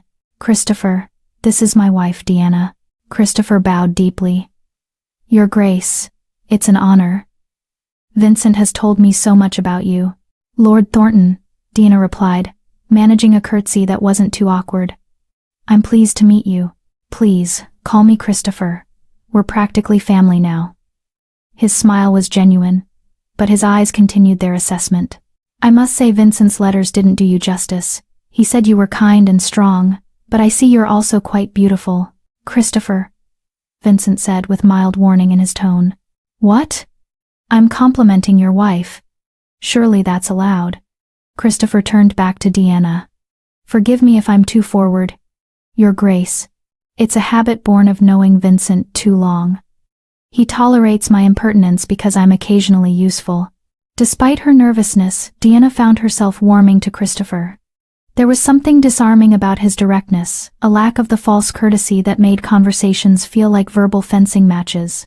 Vincent mentioned you've been managing things in his absence, Deanna said, attempting conversation. Someone had to. The duchy doesn't run itself, though Vincent seems to think it should. Christopher shot his friend an affectionate look. I'm glad he's back, though the circumstances of his return are certainly surprising. Christopher knows everything, Vincent said, reading Deanna's concern. About my time in Thornhill Valley. About how we met. He's completely trustworthy. And completely shocked, Christopher added. When Vincent's letter arrived saying he'd married a woman from the valley, I thought he'd lost his mind. No offense, Your Grace. None taken, Dina said. I thought the same thing when he proposed. Christopher laughed, a genuine, delighted sound. I like her, Vincent. She has spirit. That's good. She'll need it. What do you mean? Deanna asked, catching the serious undertone beneath his levity. The two men exchanged a look. Christopher's expression sobered. Your Grace. May I speak frankly? Please do. I'd rather know what I'm facing than be sheltered from it. Very well. Christopher moved to sit in one of the elegant chairs, gesturing for Deanna and Vincent to do the same. The court is in an uproar. News of Vincent's sudden marriage has spread throughout the kingdom. Many nobles, particularly those with unmarried daughters, are displeased. They wanted Vincent to marry their daughters, Dina said, understanding immediately, for political alliances. Exactly. Vincent is one of the most powerful nobles in the kingdom. His choice of bride carries significant political implications. By marrying you, forgive me for being blunt, he married someone with no family connections, no political value, no dowry to strengthen alliances. I know, Dina said quietly. I know I bring nothing to this marriage except myself. That's not true, Vincent interjected sharply. You bring integrity, compassion, strength, which are wonderful qualities in a person, Christopher interrupted gently, but mean very little to nobles concerned with power and influence. Your Grace, he addressed Diana directly, you need to understand what you're walking into. There will be those who resent you, who see you as an upstart, a nobody who somehow tricked their way into one of the highest positions in the land. They will test you. They will look for ways to undermine you. They will spread rumors and gossip designed to make Vincent regret his choice. Christopher, Vincent's voice held warning. She needs to know. Better she hears it from me, in private, than discovers it in some humiliating public encounter. Christopher turned back to Diana. I'm not trying to frighten you. I'm trying to prepare you. This life, the court, the politics, the constant maneuvering for position, it's brutal, and they will be particularly brutal to you because you're an easy target. Because I don't know how to be a duchess, Dina said. Because they don't know you yet, Christopher corrected. They see only what you lack: pedigree, education, connections. They don't see what Vincent sees. But they will. If you're strong enough to show them. Dina sat in silence, processing this. She had known intellectually that being a duchess would be difficult. But hearing it stated so plainly brought the reality crashing home. She was about to enter a world designed to reject her, filled with people who would actively work to prove she didn't belong. There's a gathering in 3 days, Christopher continued. A formal reception to introduce you to the court. It will be your first major public appearance as Duchess of Northridge. Every important family in the kingdom will be there, all of them watching to see if you live up to your new position, or, more likely, watching to see you fail. Then I won't fail, Diana said, lifting her chin. The words came out stronger than she felt, but once spoken she found she meant them. I didn't survive 28 years in Thornhill Valley just to be defeated by nobles who think they're better than me. Christopher's face split into a wide grin. Vincent, I take back everything. She's perfect for you, absolutely perfect. Vincent was smiling too, pride evident in his expression. I told you she was extraordinary. You did, I just didn't believe you. Christopher stood, bowing to Dina. Your Grace, I am at your service. If you need advice, guidance, or someone to explain why certain nobles are insufferable, I'm your man. Thank you, Christopher, Diana said sincerely. I appreciate your honesty. It's refreshing. After Christopher left, Vincent pulled Diana close, wrapping his arms around her. She leaned into his embrace, drawing strength from his solid presence. Are you all right? He asked quietly. I'm terrified, she admitted. But I'm also angry. I'm tired of people looking at me and seeing nothing of value. I'm tired of being dismissed and underestimated. Then show them who you really are, Vincent murmured into her hair. Show them the strength I saw at that creek. The dignity you maintained despite years of cruelty. The kindness you showed my brother when he was a dying stranger. Show them all of that, and they'll have no choice but to recognize your worth. What if it's not enough? What if I embarrass you? Vincent pulled back to look at her face, his expression serious. Dina, listen to me carefully. You could stand up at that reception and recite nursery rhymes while doing cartwheels, and I would still be proud you're my wife. You don't have to be perfect. You just have to be yourself. That's all I've ever wanted. Dina felt tears prick her eyes. How did I get so lucky to find you? Luck had nothing to do with it. It was fate, destiny, whatever you want to call it. We were meant to find each other. Vincent kissed her forehead gently. Now, let's have dinner. Tomorrow, we'll begin preparing you for the reception. Mrs. Brennan will help with etiquette. Christopher will brief you on the important families, and I'll be there for whatever you need. We'll face this together, like partners. That night, lying in her enormous bed in her magnificent chamber, Dina stared at the painted ceiling and thought about the journey that had brought her here. From the most despised woman in Thornhill Valley to the Duchess of Northridge. From carrying water buckets to dining on china plates. From having no future to facing a future so vast and uncertain it took her breath away. Somewhere in the castle, Vincent slept in his own chamber, respecting her need for time to adjust. But she could feel his presence, his support, his unwavering belief in her worth. And for the first time since accepting his proposal, Deanna felt something shift inside her. The fear didn't disappear, but it was joined by something else: determination. Christopher was right that the nobles would try to tear her down. Peggy Wright and Eula Leonard multiplied by 100, all with more power and sharper weapons. But Deanna had survived Thornhill Valley. She had endured years of cruelty and emerged with her compassion intact. She had carried those heavy water buckets day after day without complaint. She had strength she had never fully recognized, the kind of strength born not from privilege but from survival. Let the nobles come with their tests and their judgment. She would face them the same way she had faced everything else in her life, with dignity, with quiet determination, and with the knowledge that her worth wasn't determined by their opinion of her. 3 days until the reception. 3 days to prepare for the battle ahead. Deanna closed her eyes and made a silent promise to herself. She would not fail, not because failure would embarrass Vincent, but because she had spent too many years being told she wasn't good enough. It was time to prove everyone wrong. Chapter 7. The Court's Judgment. The next 3 days passed in a whirlwind of preparation that left Deanna's head spinning. Mrs. Brennan drilled her on etiquette, how to greet a duke versus a count, when to curtsy, and when a simple nod would suffice, which fork to use for which course during formal dinners. Christopher provided detailed briefings on the major noble families, their alliances, their rivalries, and most importantly, their likely attitudes toward her. Lady Constance Hartley, Christopher said, showing Deanna a miniature portrait of a beautiful blonde woman, widow of the late Duke of Westmarch. She's been positioning herself to become Vincent's wife for the past 2 years. She will hate you on principle. Wonderful, Deanna muttered, studying the woman's perfect features. Lord Byron Sampson, Christopher continued, moving to the next portrait. One of the wealthiest men in the kingdom. His daughter, Caroline, was considered the front-runner for Vincent's hand before you appeared. He will see your marriage as a personal insult. Is there anyone who won't hate me? Some, Christopher admitted. There are nobles who appreciate Vincent's unconventional choice, who see it as romantic rather than politically foolish. But they'll be in the minority. At least initially. Vincent joined these preparation sessions when he could, between meetings with his steward and catching up on duchy business.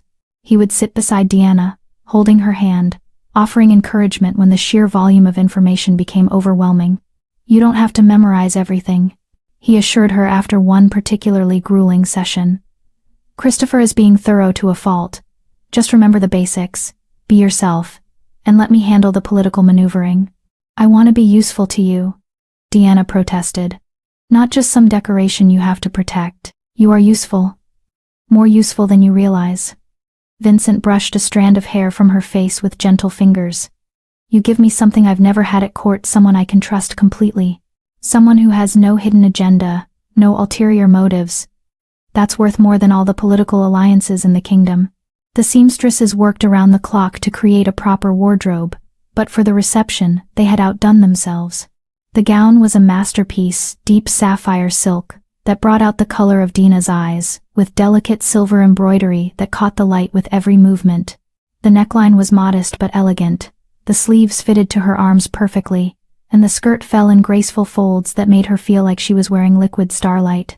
You look like a queen, Mrs. Brennan said with satisfaction, as she made final adjustments to Deanna's hair.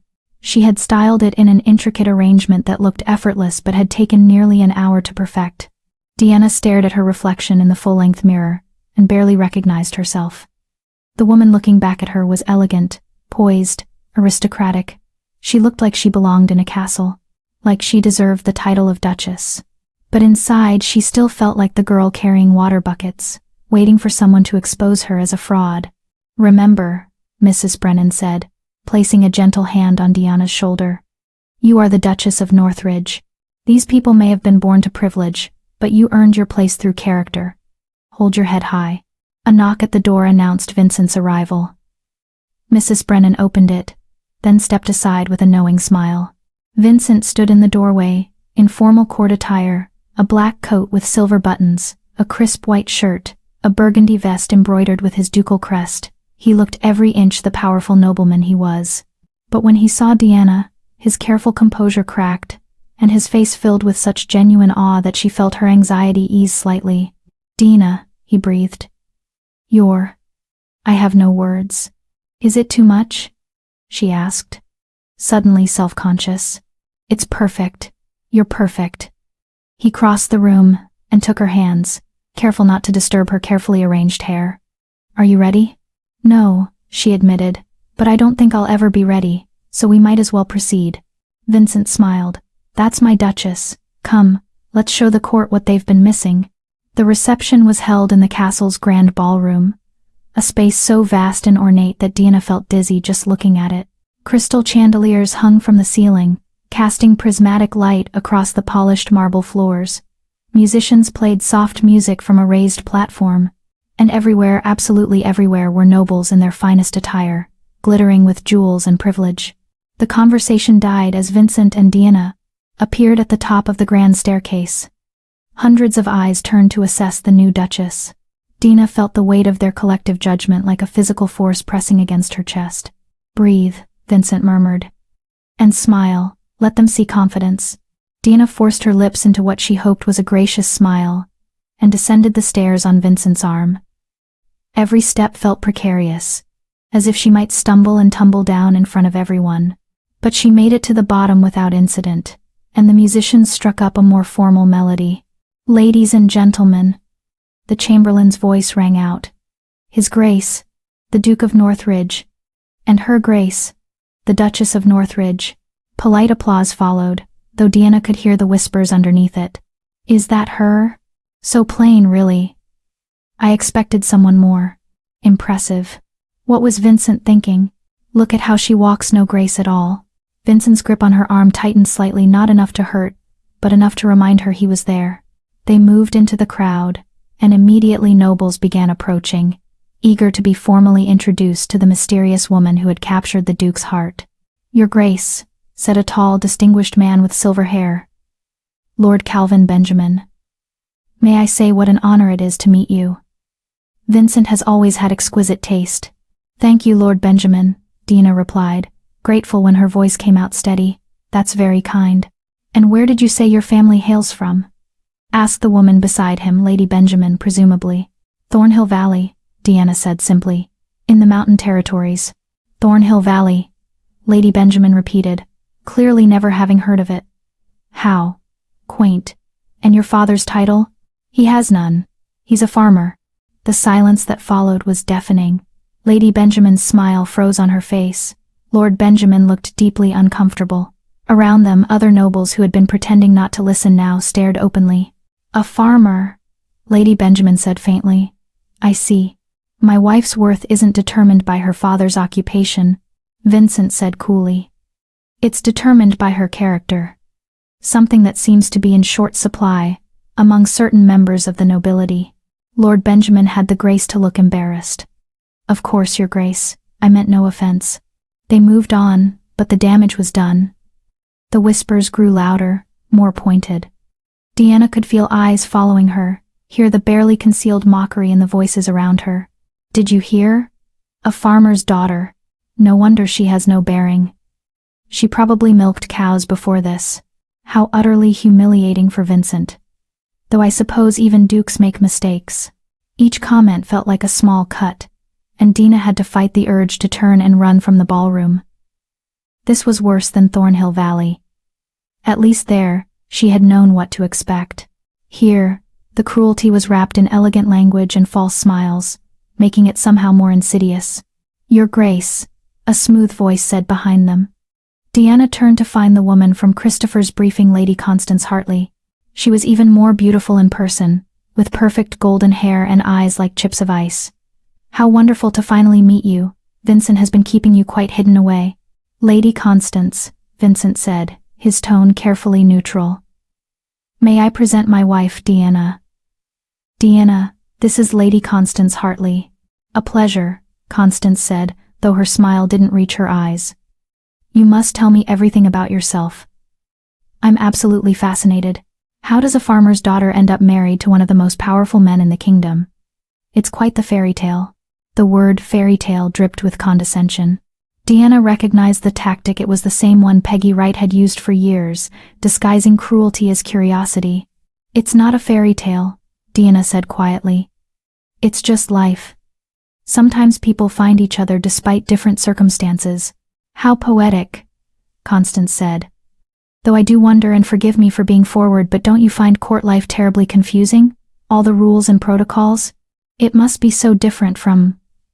What was it, Thornhill Valley? It is different, Deanna admitted. But I'm learning.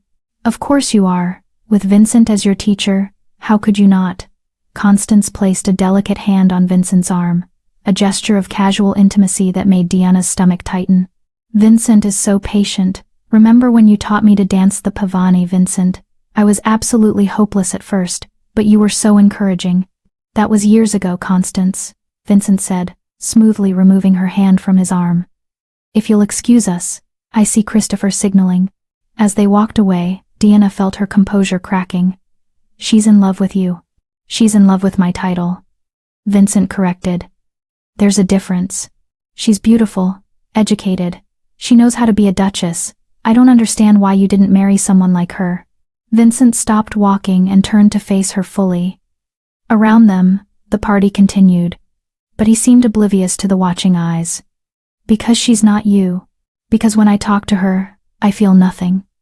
When I'm with you, I feel everything. Do you understand the difference? Before Deanna could respond, a commotion at the entrance drew everyone's attention. A man had entered late, making a dramatic entrance. He was perhaps 40, with dark hair graying at the temples and an air of authority that commanded immediate attention. Who is that? Deanna whispered to Vincent. Vincent's expression had gone carefully blank. Lord Jordan McBride, the king's first counsel, and my father's oldest enemy. Jordan's eyes swept the ballroom and landed on Vincent and Deanna. A slow smile spread across his face, predatory and pleased. He began making his way toward them, the crowd parting before him like water before a ship's prow. Vincent, Jordan said when he reached them, his voice carrying clearly. How good to see you.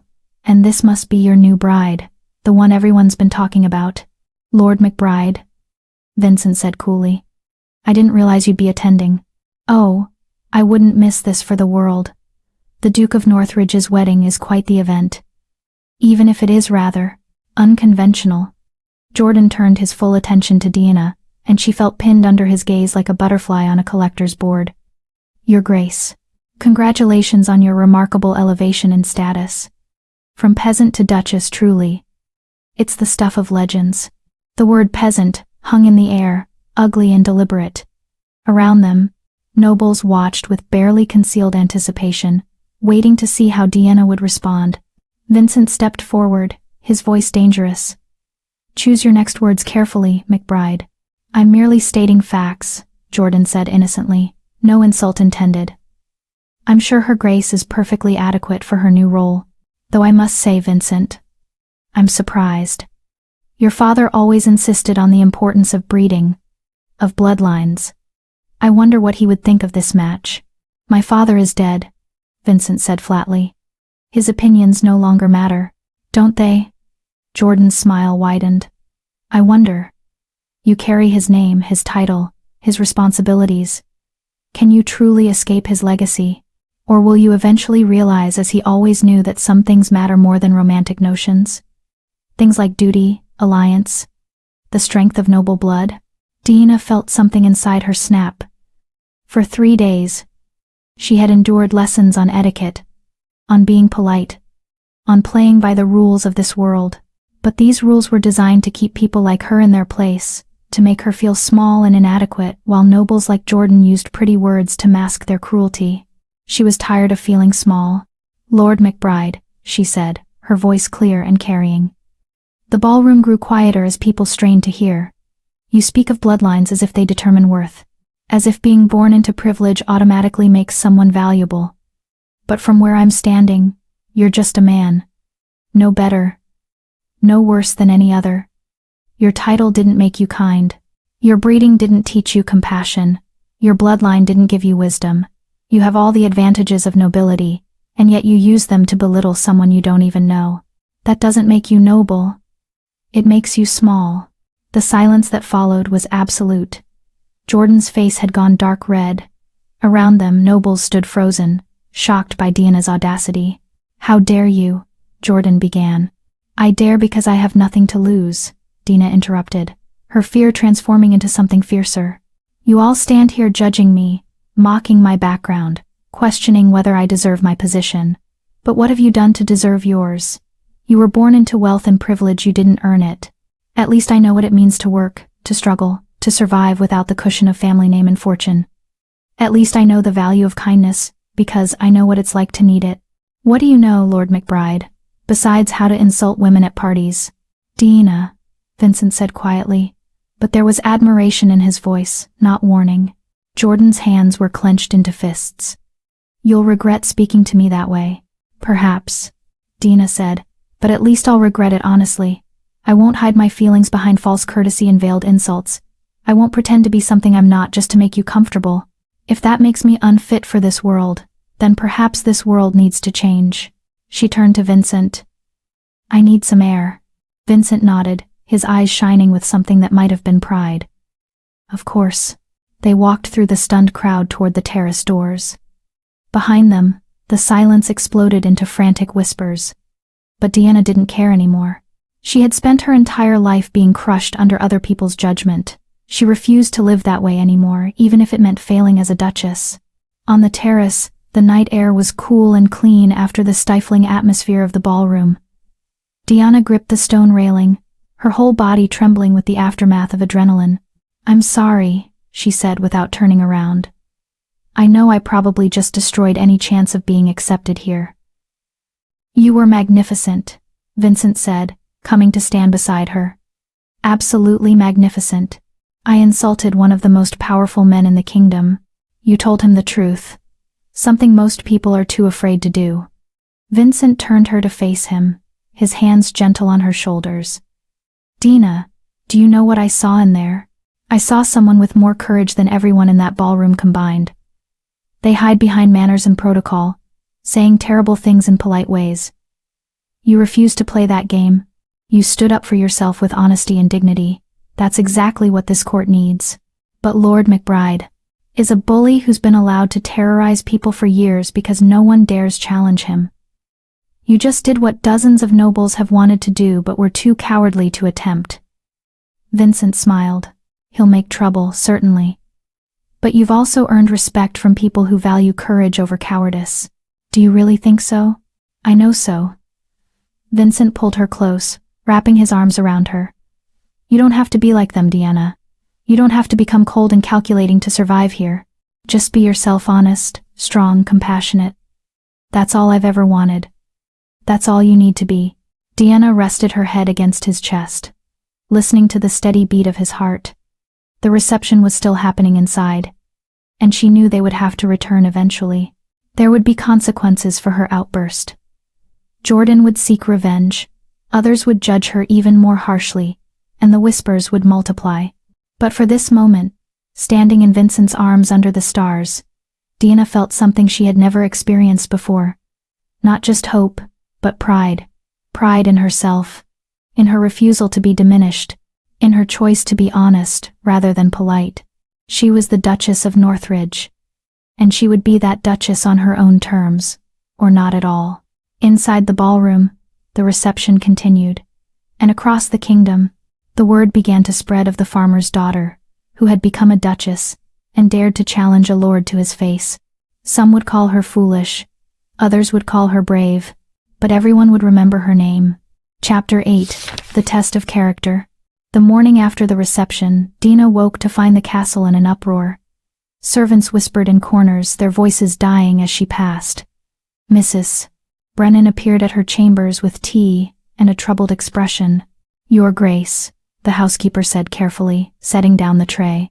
"I thought you should know there's been talk. About last night." "What kind of talk?" Diana asked, though she could guess. "Some of it favorable, surprisingly. Several younger nobles have expressed admiration for your candor."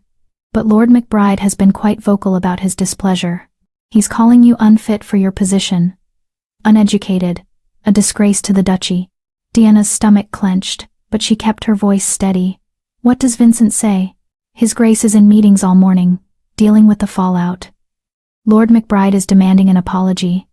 Some of the older nobles are pressuring His Grace to send you away for training. To some estate where you can learn proper court manners away from public scrutiny. They want him to hide me, Deanna said flatly. Mrs. Brennan's silence was answer enough. After the housekeeper left, Deanna dressed herself, something she'd had to relearn. As the Duchess's gowns required assistance, she was still too proud to ask for every time. She was still struggling with the buttons when Vincent entered through the connecting door, looking exhausted. You should have woken me, Deanna said, turning so he could help with the difficult fastenings. You needed rest. Vincent's fingers were deft with the buttons, his touch gentle. And I needed to handle some things. McBride wants an apology. McBride can want all he likes, he won't get one. Vincent finished the last button and turned her to face him. But Deanna, I need you to understand the situation. Jordan has significant influence at court. He's using last night to paint you as unstable, unfit, a danger to my reputation. Some nobles are listening. So they were right. I did embarrass you. No, Vincent said firmly. You stood up to a bully. But now we have to be strategic. We need to show the court that your outburst wasn't instability, it was strength. We need to prove you have the capability to be a duchess. Not despite your background, but because of it. How? By doing what you do best, being genuinely good. Vincent took her hands. There's a matter that needs attention. The northern villages have been struggling with crop failures. Families are going hungry. I was planning to send my steward to assess the situation and distribute aid. But what if you went instead? Deanna blinked. Me? But I don't know anything about managing aid distribution. You know what it's like to be hungry. To worry about your next meal. To feel helpless and forgotten. That's more valuable than any administrative training. Vincent's eyes were intense. The nobles see charity as a duty, something they do to appear benevolent. But you would do it because you genuinely care. That difference would be visible to everyone. And it would show the court I'm not just some impulsive, uneducated peasant, Deanna said, understanding the political angle. It would show them who you really are. Someone who uses power to help rather than to hurt. Vincent squeezed her hands gently. But only if you want to. I won't force you into anything. Deanna thought of the families struggling in the northern villages, families probably much like her own had been. Mothers worrying over their children. Fathers desperate for work. The kind of bone-deep fear that came from not knowing if you could feed your family tomorrow. I'll do it, she said. When do we leave? Not we. You. At her startled expression, Vincent explained. I have to stay here to manage the political situation. Christopher will accompany you, along with a small retinue. This needs to be your accomplishment, Deanna. Not something I did with you in tow. The idea of traveling without Vincent terrified her, but she understood his reasoning. She needed to prove she could function as Duchess independently, that she wasn't just Vincent's pretty appendage but a leader in her own right. All right, she said, trying to sound more confident than she felt. I'll go. 2 days later, Deanna found herself in a carriage heading north with Christopher, Mrs. Brennan, who had insisted on accompanying her, and a wagon full of supplies. The landscape grew progressively bleaker as they traveled, the fields showing evidence of drought and neglect. The crop failure started last spring, Christopher explained, reviewing documents as they rode. Combination of poor rainfall and a blight that destroyed most of the wheat. The northern villages are too far from the main trade routes to easily buy supplies elsewhere. Without intervention, people will starve this winter. How many families? Deanna asked. Perhaps 200. Mostly farmers, some craftsmen. Good people who've had bad luck. When they arrived at the first village, a collection of small cottages that reminded Deanna painfully of Thornhill Valley, the response was initially wary. The villagers gathered in the small square, eyeing the fine carriage and well-dressed visitors with suspicion and desperation mixed together. Good people, Christopher began formally. Her Grace, the Duchess of Northridge, has come to... May I? Deanna interrupted quietly. At Christopher's nod, she stepped forward, leaving the formal distance between ruler and subjects that was customary. She approached the villagers directly, and up close, she could see the hollow cheeks, the threadbare clothes, the exhaustion in their eyes. She recognized all of it. "My name is Deanna," she said, deliberately using just her first name. "I grew up in a village much like this one. I know what it's like to worry about where your next meal will come from. I know what it's like to watch your parents struggle and feel helpless to change anything. I'm not here to judge you or to offer charity that makes you feel small. I'm here because I know what hunger feels like, and I don't want anyone else to experience it if I can help." The villagers exchanged glances. A woman near the front, middle-aged, with a baby on her hip and two small children clinging to her skirts, spoke up hesitantly. "Begging your pardon, Your Grace, but how would a duchess know about hunger?" "Because I wasn't always a duchess," Deanna said simply. 3 months ago, I was carrying water buckets for my family in the mountains. My parents were poor farmers. I wore hand-me-down clothes and went to bed hungry more nights than I care to remember. The only thing that's changed is my title and my dress. I'm still the same person who understands exactly what you're going through." The woman's eyes filled with tears. "You really understand." "I do." Dina turned to Christopher. "Let's distribute the supplies. And I want to talk to each family individually. I want to know what they need, not what we think they need." Over the next 3 days, Dina worked alongside the villagers, in a way that left Christopher and Mrs. Brennan simultaneously impressed and concerned about propriety. She helped unload supply wagons. She sat in humble cottages, listening to families describe their situations. She held babies while their mothers filled out requests for aid. She got her fine dress dirty, helping an elderly woman repair a leaking roof. "Your Grace," Mrs. Brennan protested at one point, "you shouldn't be doing manual labor. It's not fitting for your position." "Then my position needs to change," Deanna replied, hammering another nail into place. "These people don't need someone to stand at a distance and look regal. They need actual help." Word of the Duchess, who worked alongside commoners, spread quickly. By the time they reached the third village, people were coming from surrounding areas just to meet her. Not because she was royalty, but because she was something they had never encountered before: nobility that treated them as equals. In one village, Dina found a young woman, barely 20, with 3 small children and a husband who had died in an accident months earlier.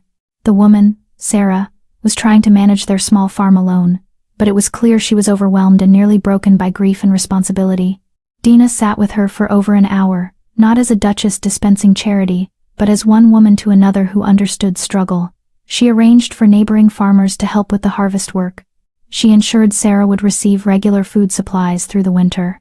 And before she left, she held Sarah's hands and said simply, "You're stronger than you know. You'll survive this. I know you will." Sarah wept, and Deanna wept with her, much to Christopher's discomfort. But when they left that village, the people lined the road to wave goodbye, their faces showing something more valuable than gratitude. They showed hope. On the journey back to Northridge, Christopher was uncharacteristically quiet. Finally, he spoke. "I owe you an apology, Your Grace." Deanna looked up from the notes she'd been making about follow-up aid that would be needed. "For what?" "For doubting you. For thinking you would need extensive coaching to handle this properly."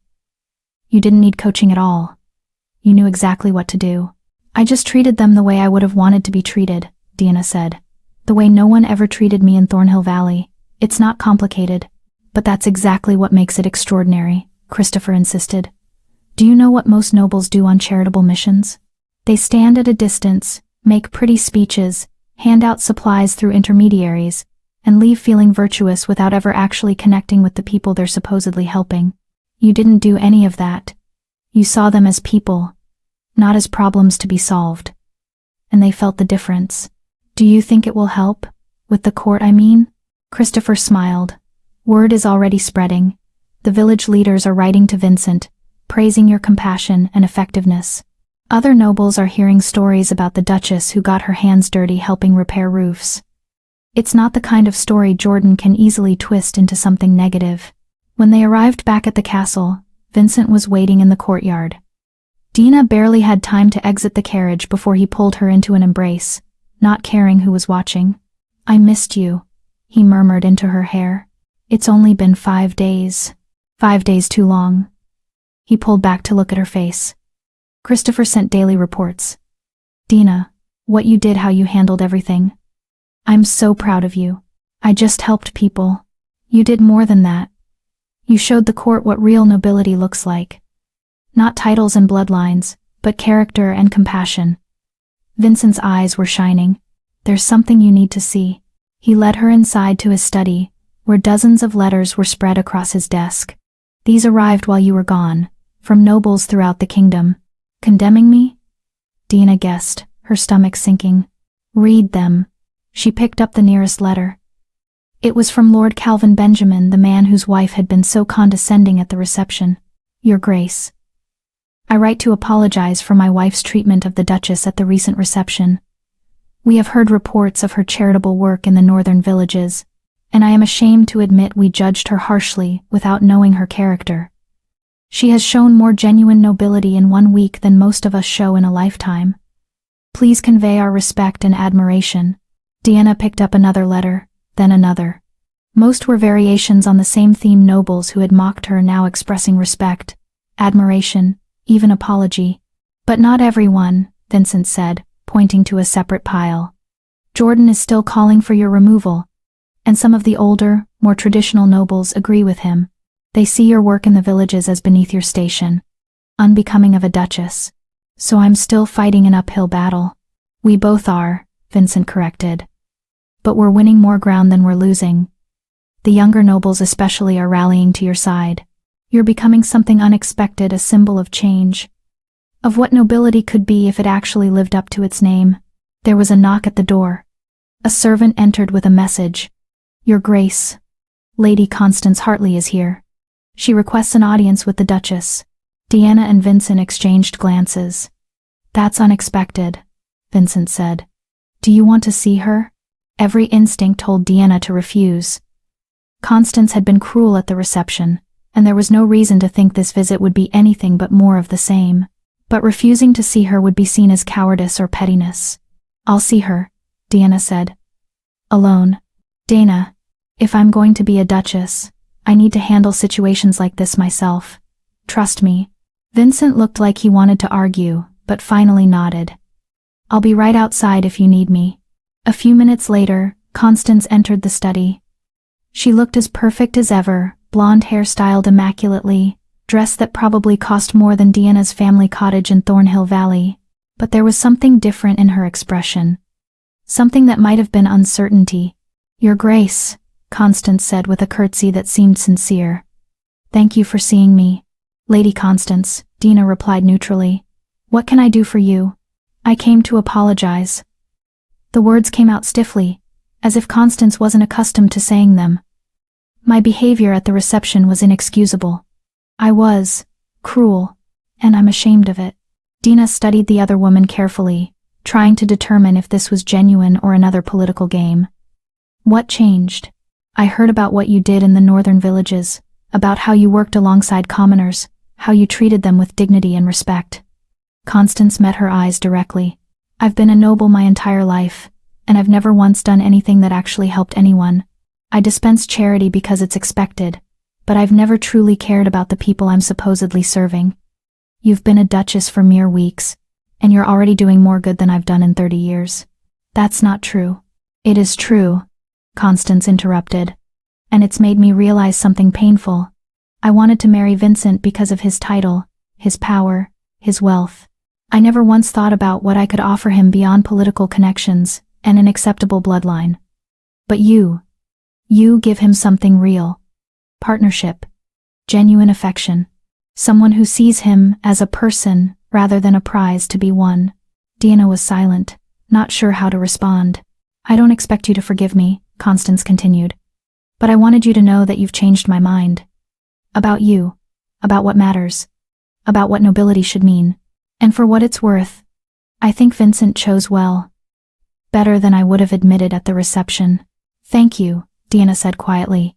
That means more than you know. After Constance left, Diana stood alone in the study, processing what had just happened. She had come to Northridge expecting to face constant opposition, to battle against nobles determined to prove her unworthy. And while that battle was far from over, Jordan and his allies would continue fighting. She was beginning to see that change was possible. Not everyone would accept her. Not everyone would respect her. But some would. And maybe, just maybe, she could use her position to do more than simply survive in this world. Maybe she could actually change it. Vincent entered quietly. How did it go? Better than expected, Deanna admitted. She apologized. I think she meant it. That's Constance's way of admitting defeat. When she can't win, she changes sides. Vincent pulled Deanna close. One battle down, many more to come. I know. Deanna leaned into his embrace, drawing strength from his solid presence. But I'm not afraid anymore. Or rather, I'm still afraid, but I'm not letting fear stop me. That's all anyone can ask. Vincent kissed her forehead gently. Now, there's one more thing. I've been planning something. A surprise. What kind of surprise? You'll see tomorrow. For tonight, let's have dinner. Just the two of us. No politics, no nobles. No pressure. Just us. That night, dining privately with Vincent in their chambers, Deanna felt something settle inside her, a peace she hadn't experienced since accepting his proposal. She was still learning, still making mistakes, still facing opposition from powerful people who wanted her to fail. But she was also making a difference. Helping people. Proving that nobility could mean something more than privilege and power. And she was doing it all alongside a man who loved her not despite her background, but because of the strength that background had given her. Tomorrow would bring new challenges. Jordan's campaign against her would continue. More nobles would test her, judge her, try to find ways to prove she didn't belong. But tonight, sitting across from Vincent in the candlelight, Deanna felt something she had never felt in Thornhill Valley. She felt like she was exactly where she belonged. Chapter 9. The Final Challenge. The surprise Vincent had mentioned turned out to be a visit from Deanna's family. She stood in the castle's receiving room, her hands clasped so tightly her knuckles had gone white, as a servant announced their arrival. She hadn't seen her parents or brothers since the wedding, and the thought of facing them in this context, her in a duchess's gown, them in their simple country clothes, filled her with a complicated mixture of emotions. The doors opened, and her family entered. Her father looked diminished somehow, smaller than she remembered. He held his worn hat in his hands, his eyes darting around the opulent room with obvious discomfort. Her mother walked behind him, her face carefully neutral, though Deanna could see the calculation in her eyes as she assessed every detail of her daughter's new life.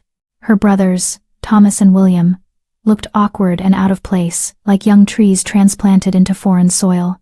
Mother, father, Deanna said, her voice formal despite herself. Thomas. William. Welcome to Northridge. Your Grace, her father said, and the title sounded strange coming from his lips. He attempted an awkward bow.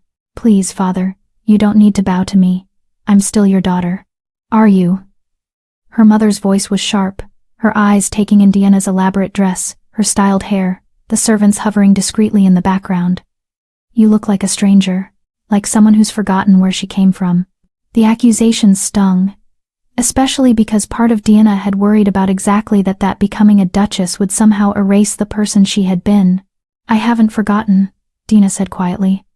I could never forget. Vincent entered then, his timing perfect as always.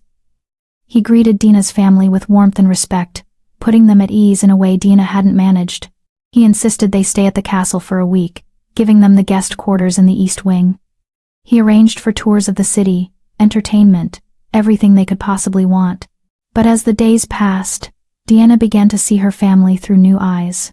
Her father spent most of his time meeting with Vincent's steward, discussing business opportunities that Deanna recognized as thinly veiled attempts to extract money or position from their connection to the duchy. Her mother criticized everything. The castle was too cold, the food too rich, the servants too familiar. But she also made lists of things she wanted Deanna to send back to Thornhill Valley. Expensive fabrics and furnishings that would establish the Avila family as people of importance. Only her brothers seemed genuinely happy to see her. Thomas, the elder at 16, was fascinated by the castle and asked endless questions about how it was run. William, 14, was more interested in the horses and spent most of his time in the stables. On the fourth day, Deanna found her mother alone in the guest quarters, examining a silver candlestick with calculating eyes. Mother, Deanna said from the doorway. Can we talk? Helen set down the candlestick quickly, as if she'd been caught doing something improper. Of course. What is it? Why did you really come here? Her mother's face hardened. Can't a mother visit her daughter? You could, but that's not why you're here, is it? You're here because I'm useful now. Because I can give you things: money, status, connections, all the things you always wanted but could never have. Don't take that tone with me, Helen snapped. I'm still your mother. Are you? Deanna threw her mother's earlier words back at her. Because mothers are supposed to love their daughters. Support them. Make them feel valued. You did none of those things. You made my entire life a misery. And now that I have something you want, suddenly you're here, acting as if we're a loving family. Helen's face flushed with anger. You have no idea what it was like. Trying to raise a family with nothing. Watching you get older with no prospects. Knowing you'd be dependent on us forever. Do you think I wanted to be cruel? I was desperate, Deanna. Desperate and scared. And trying to prepare you for a harsh world. By making me believe I was worthless. By making you realistic. Look where we live, look at our lives. There's no room for dreams and softness when you're poor. I thought I was protecting you from disappointment. You weren't protecting me. You were taking out your own disappointments on me. Deanna's voice shook, but she forced herself to continue. And now you're here, not because you're proud of me, or happy for me, but because you see an opportunity to improve your own situation. And what's wrong with that? Helen demanded. You have everything now: wealth, position, power. Would it hurt you to share some of that with your family? With the people who raised you, fed you, kept a roof over your head? I will help you, Deanna said. Vincent already arranged for your cottage to be improved, for your land to be expanded. You'll never want for money or security again. But don't pretend this visit is about love. Don't pretend you suddenly care about me now that I'm useful. Her mother stared at her for a long moment, emotions warring across her face. Finally, something seemed to break. Her shoulders sagged. And for the first time, Deanna saw her mother look genuinely old and tired. You're right, Helen said quietly. I came here because I saw an opportunity. Because that's what I've done my entire life. Look for opportunities, calculate advantages, try to survive. But Deanna. She paused, seeming to struggle with words. I wasn't always like this. When I was young, before the hardship and disappointment ground me down, I was different, softer. And then life became about survival, and somewhere along the way, I forgot how to be anything else. It wasn't quite an apology. It wasn't even really an explanation. But it was more honesty than her mother had ever shown her. I don't need you to be different, Deanna said, surprising herself. I don't need you to suddenly become the loving mother you never were. But I need you to stop pretending. If you want help, ask for it honestly. Don't dress it up as maternal concern. Helen nodded slowly. I can do that. They didn't embrace. Didn't suddenly become the mother and daughter they had never been. But there was a truth between them now, harsh and uncomfortable, but real. That evening, Vincent found Deanna on the terrace overlooking the gardens, staring at the sunset.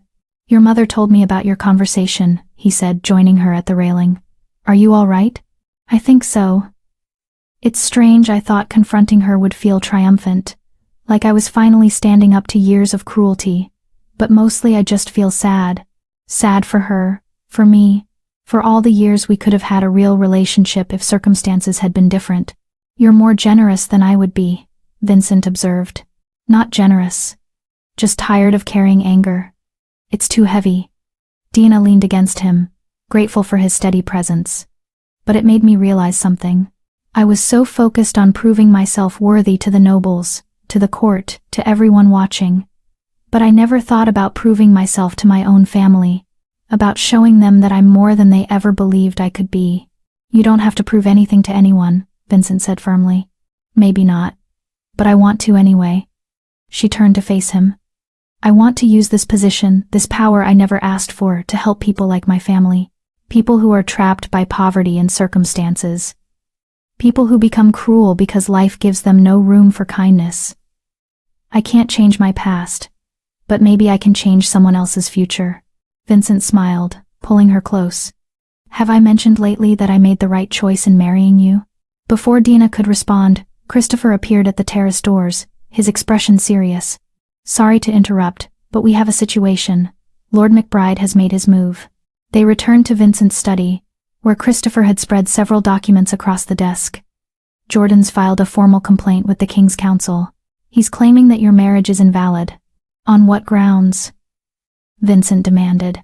He's arguing that Dina married you under false pretenses that she couldn't have given proper consent because she didn't understand what she was agreeing to. That someone of her background couldn't possibly comprehend the responsibilities and obligations of a duchess, therefore the marriage contract is void. Dina felt her stomach drop. Can he do that? He can try, Christopher said grimly. The King's Council will have to hear the case. It's scheduled for 3 days from now. Vincent will represent you, but Jordan is demanding you be present as well. He wants to question you directly, to humiliate her, Vincent said, his voice cold with fury. To make her look foolish and uneducated in front of the entire council. That's exactly what he wants, Christopher agreed. It's a calculated move. Even if the council doesn't invalidate the marriage, and I don't think they will, Jordan wins if he makes Dina look incompetent in public. Then I won't be incompetent, Dina said, her voice steadier than she felt. What do I need to know? Over the next 3 days, Christopher drilled her relentlessly on court procedures, legal terminology, and how to respond to hostile questioning. Mrs. Brennan helped her select appropriate attire formal enough to show respect for the council, but not so elaborate that she looked like she was trying too hard. Vincent was uncharacteristically quiet, and Dina could see the worry in his eyes. What if they rule against us? She asked the night before the hearing. They won't. But what if they do? What happens to us? Vincent took her hands, his grip tight. Then we fight it. We appeal to the king himself if necessary. But Dina, I need you to understand no matter what happens, you're my wife. A piece of paper from the council doesn't change that. I chose you. And I will keep choosing you, regardless of what anyone says. The morning of the hearing, Dina woke with her stomach in knots. She dressed carefully in a gown of deep burgundy, dignified and serious. Mrs. Brennan styled her hair simply but elegantly. When Deanna looked in the mirror, she saw someone who looked capable and composed. She just hoped she could maintain that appearance under Jordan's attack. The King's Council chambers were imposing, a large hall with high ceilings and stern portraits of previous monarchs looking down with judgment. The council members sat in elevated seats, 7 of them in total, all men of advanced age and considerable power. At the far end sat Lord Ashford, the king's representative, who would oversee the proceedings. Jordan sat at one table with his advisors, looking confident and self-satisfied. Vincent and Dina took their places at the opposite table, Christopher beside them. The hearing began with Jordan's arguments delivered in smooth, persuasive tones that made Deanna's blood boil. Gentlemen of the council, I bring this matter before you with regret, but also with certainty that justice must be served. The Duke of Northridge, in his enthusiasm for romance, has entered into a marriage that cannot stand legal scrutiny. The woman in question, he gestured dismissively at Deanna, is a farmer's daughter with no education, no understanding of noble obligations, no comprehension of what being a duchess actually entails. She couldn't have given informed consent because she literally didn't know what she was consenting to. That's an interesting argument, Vincent said coldly when it was his turn.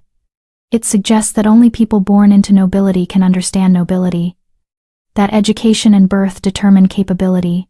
By that logic, no one could ever rise above their station, and merit would mean nothing.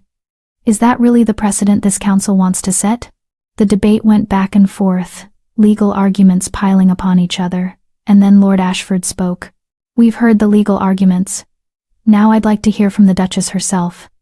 His eyes fixed on Deanna. Your Grace, Lord McBride claims you didn't understand what you were agreeing to when you married the Duke. What do you say to that? This was at the moment Jordan had been waiting for, the chance to make her look foolish. Deanna stood, her legs trembling but her voice steady. Lord Ashford, members of the council, I want to thank you for allowing me to speak.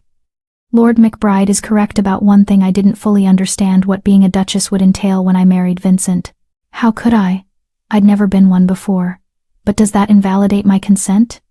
Does anyone truly understand marriage before they enter it? Does any bride, noble or common, really know all the challenges and responsibilities that await her? She took a breath, finding her confidence. What I did understand was that Vincent offered me partnership, respect, and a chance to build a life with someone who valued me. I understood that he saw worth in me that others had missed. I understood that he was asking me to stand beside him, not behind him. And I understood that accepting his proposal meant accepting responsibilities I would have to learn and grow into. But you had no training, Jordan began. I had 28 years of training, Dina interrupted, her voice sharp. Training in resilience, in survival, in maintaining dignity, despite constant humiliation. I learned how to work hard, how to persist when life was unfair, how to remain kind when the world showed me no kindness. Those lessons have served me well as Duchess, perhaps better than all the formal education in the world. She turned to face the council directly. I've spent the last months working in the northern villages, helping families facing starvation. I didn't do it perfectly, I'm still learning. But I did it with genuine compassion because I know what hunger feels like. I know what desperation feels like. And I used my new position to help people who needed it. Is that not what nobility should be? Using power to serve, rather than to elevate oneself. Lord Ashford was watching her with interest. You make a compelling argument, Your Grace. I'm not finished, Deanna said, surprising herself with her boldness. Lord McBride claims I'm unfit for this position because of my background. But I would argue that my background makes me more fit, not less. I understand the lives of common people because I lived that life. I can bridge the gap between nobility and the people we're supposed to serve because I've stood on both sides of that divide. That's not a weakness. That's a strength this kingdom desperately needs. She looked directly at Jordan, her fear transforming into righteous anger. You stand here claiming to protect the integrity of nobility. But what is nobility? Is it just bloodlines and ancient names? Or is it character, compassion, the willingness to serve others? Because if it's the latter, then I may be more noble than half the people in this room. The silence that followed was profound. Jordan's face had gone dark with fury. The council members were whispering among themselves. Vincent was staring at her with undisguised awe. Lord Ashford cleared his throat. The council will deliberate and deliver our ruling shortly. This session is adjourned. In the waiting room, Vincent pulled Dina into his arms. That was incredible. You were incredible. I might have gone too far, Dina said, her adrenaline wearing off and leaving her shaky. You told them the truth, powerfully and eloquently. Whatever they decide, you've won. 20 minutes later, they were called back. Lord Ashford's expression gave nothing away as he spoke. The King's Council has considered the arguments presented. Lord McBride's claim rests on the assumption that the Duchess lacked capacity to consent due to her background and education. However, the Duchess has demonstrated through her words and actions that she possesses both the intelligence and strength of character necessary for her position. More than that, she has shown qualities of compassion and genuine service that we would do well to see more of in our nobility. He paused, his eyes moving from Jordan to Deanna. The council finds no grounds to invalidate the marriage. The Duke and Duchess of Northridge remain legally wed. Furthermore, we commend Her Grace for her charitable work and encourage other nobles to follow her example. This matter is closed. The gavel came down with finality. Jordan's face was a mask of barely contained rage. Around them, the few observers in the gallery began whispering excitedly. They had won. Dina had faced her greatest test and prevailed not by pretending to be something she wasn't, but by fully embracing who she was. As they left the council chambers, Dina felt Vincent's hand tight in hers. They had survived this challenge, but she knew more would come. Jordan wouldn't give up easily. Other nobles would continue testing her. The battle for acceptance and respect would be ongoing, but she was ready for it now. She knew who she was, not a farmer's daughter pretending to be a duchess, but a duchess who happened to have been a farmer's daughter. Someone who could use her unique position to build bridges, to help people, to change what nobility meant. Outside, the sun was shining. A new chapter was beginning, not just for her, but for what she could make of her unexpected life. Chapter 10. Legacy of the Mountain Woman. 6 months had passed since the council hearing, and Northridge had transformed in ways no one could have anticipated. Deanna stood in what had once been an unused wing of the castle, now converted into a school. 20 young women, daughters of farmers, merchants, craftsmen, even a few servants sat at desks, learning to read and write under the guidance of 3 teachers Dina had personally hired. "Your Grace," one of the girls said, raising her hand hesitantly, "is it true you couldn't read well before you became Duchess?" "It's true," Dina confirmed, moving between the desks. "I knew the basics, but nothing more. I've been learning alongside many of you, actually. Mrs. Brennan has been quite patient with me." "But you're a Duchess," another girl said, as if this were incompatible with not knowing something. "Being a Duchess doesn't mean I know everything. It just means I have resources to learn, resources I want to share with others who haven't had opportunities." Deanna smiled at the eager young faces. "You all have potential that shouldn't be wasted just because of where you were born."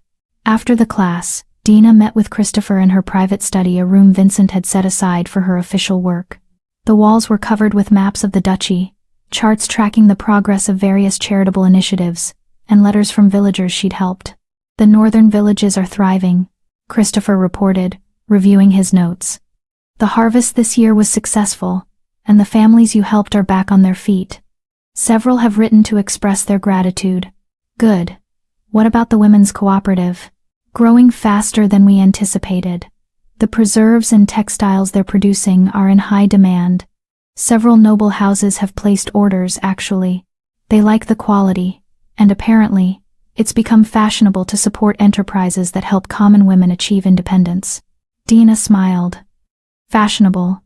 I'll take it, even if the reasoning isn't ideal. There's one more thing." Christopher's expression grew serious. "I've been hearing rumors from court. About Lord McBride." "What kind of rumors?" "He's been unusually quiet since the hearing. Too quiet. I'm concerned he's planning something." Before Deanna could respond, Vincent entered, his face grim. "We need to talk. Jordan's made his move, but not the one we expected. He's not attacking you anymore. He's attacking the program itself." They gathered in Vincent's study, where he spread out several documents. "Jordan's filed complaints with the king, claiming that your charitable work is destabilizing the social order, that by educating common women and giving them independence, you're encouraging them to forget their place. He's gathered support from several traditional nobles who see your initiatives as dangerous precedents." Deanna felt a chill run through her. "They want to shut down the school? The cooperative?" "They want to shut down all of it," Vincent said, "and unfortunately they have enough influence to make trouble. The king has requested our presence at court next week to address these concerns. So we're back to fighting," Deanna said quietly. "We never stopped," Christopher observed. "We just had a brief respite." The journey to the royal court took 2 days. Deanna spent the time preparing with Christopher and Vincent, but she felt different than she had before the council hearing. Less afraid, more certain of her purpose. The royal palace was even more magnificent than Northridge Castle, a sprawling complex of buildings, gardens, and courtyards that spoke of centuries of accumulated power and wealth.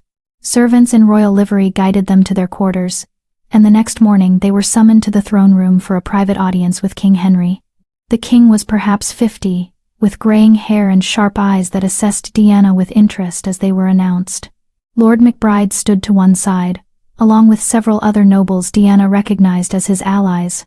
"Your Majesties," Vincent said, bowing deeply. Deanna executed what she hoped was an acceptable curtsy. "Duke Vincent," the king said, "and this must be your famous Duchess. The one everyone's been talking about." "Your Majesty," Dina said, keeping her voice respectful but steady. "Lord McBride has brought some interesting concerns to my attention," the king continued.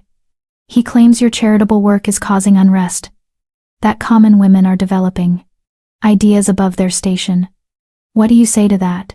Deanna felt Jordan's eyes on her, waiting for her to fail.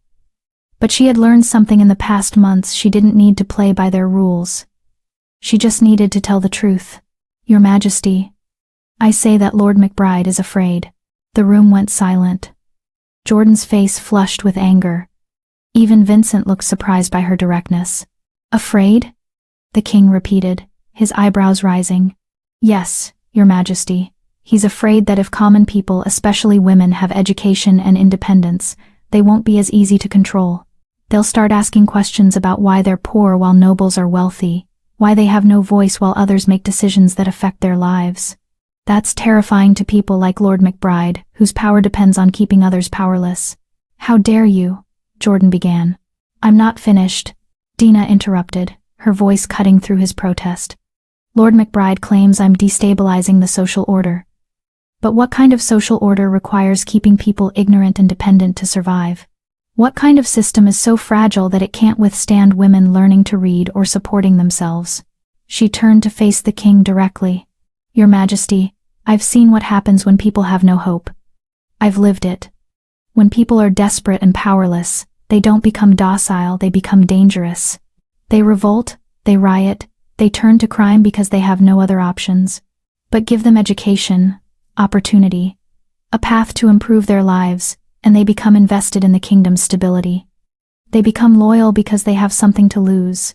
That's revolutionary thinking, one of Jordan's allies said nervously. No, it's practical thinking, Deanna countered. I'm not suggesting we eliminate the nobility or redistribute all wealth. I'm suggesting we give common people enough opportunity that they don't feel crushed under the weight of a system designed to keep them down. That's not revolution, that's prevention of revolution. The king was silent for a long moment, his fingers steepled under his chin. Interesting. And you believe this from personal experience? I know it from personal experience, Your Majesty. I was that desperate person. I was the one everyone dismissed as worthless. If Vincent hadn't seen past my circumstances to my potential, I would have died in that mountain valley. Just another forgotten woman ground down by a world that saw no value in her. How many others like me are out there?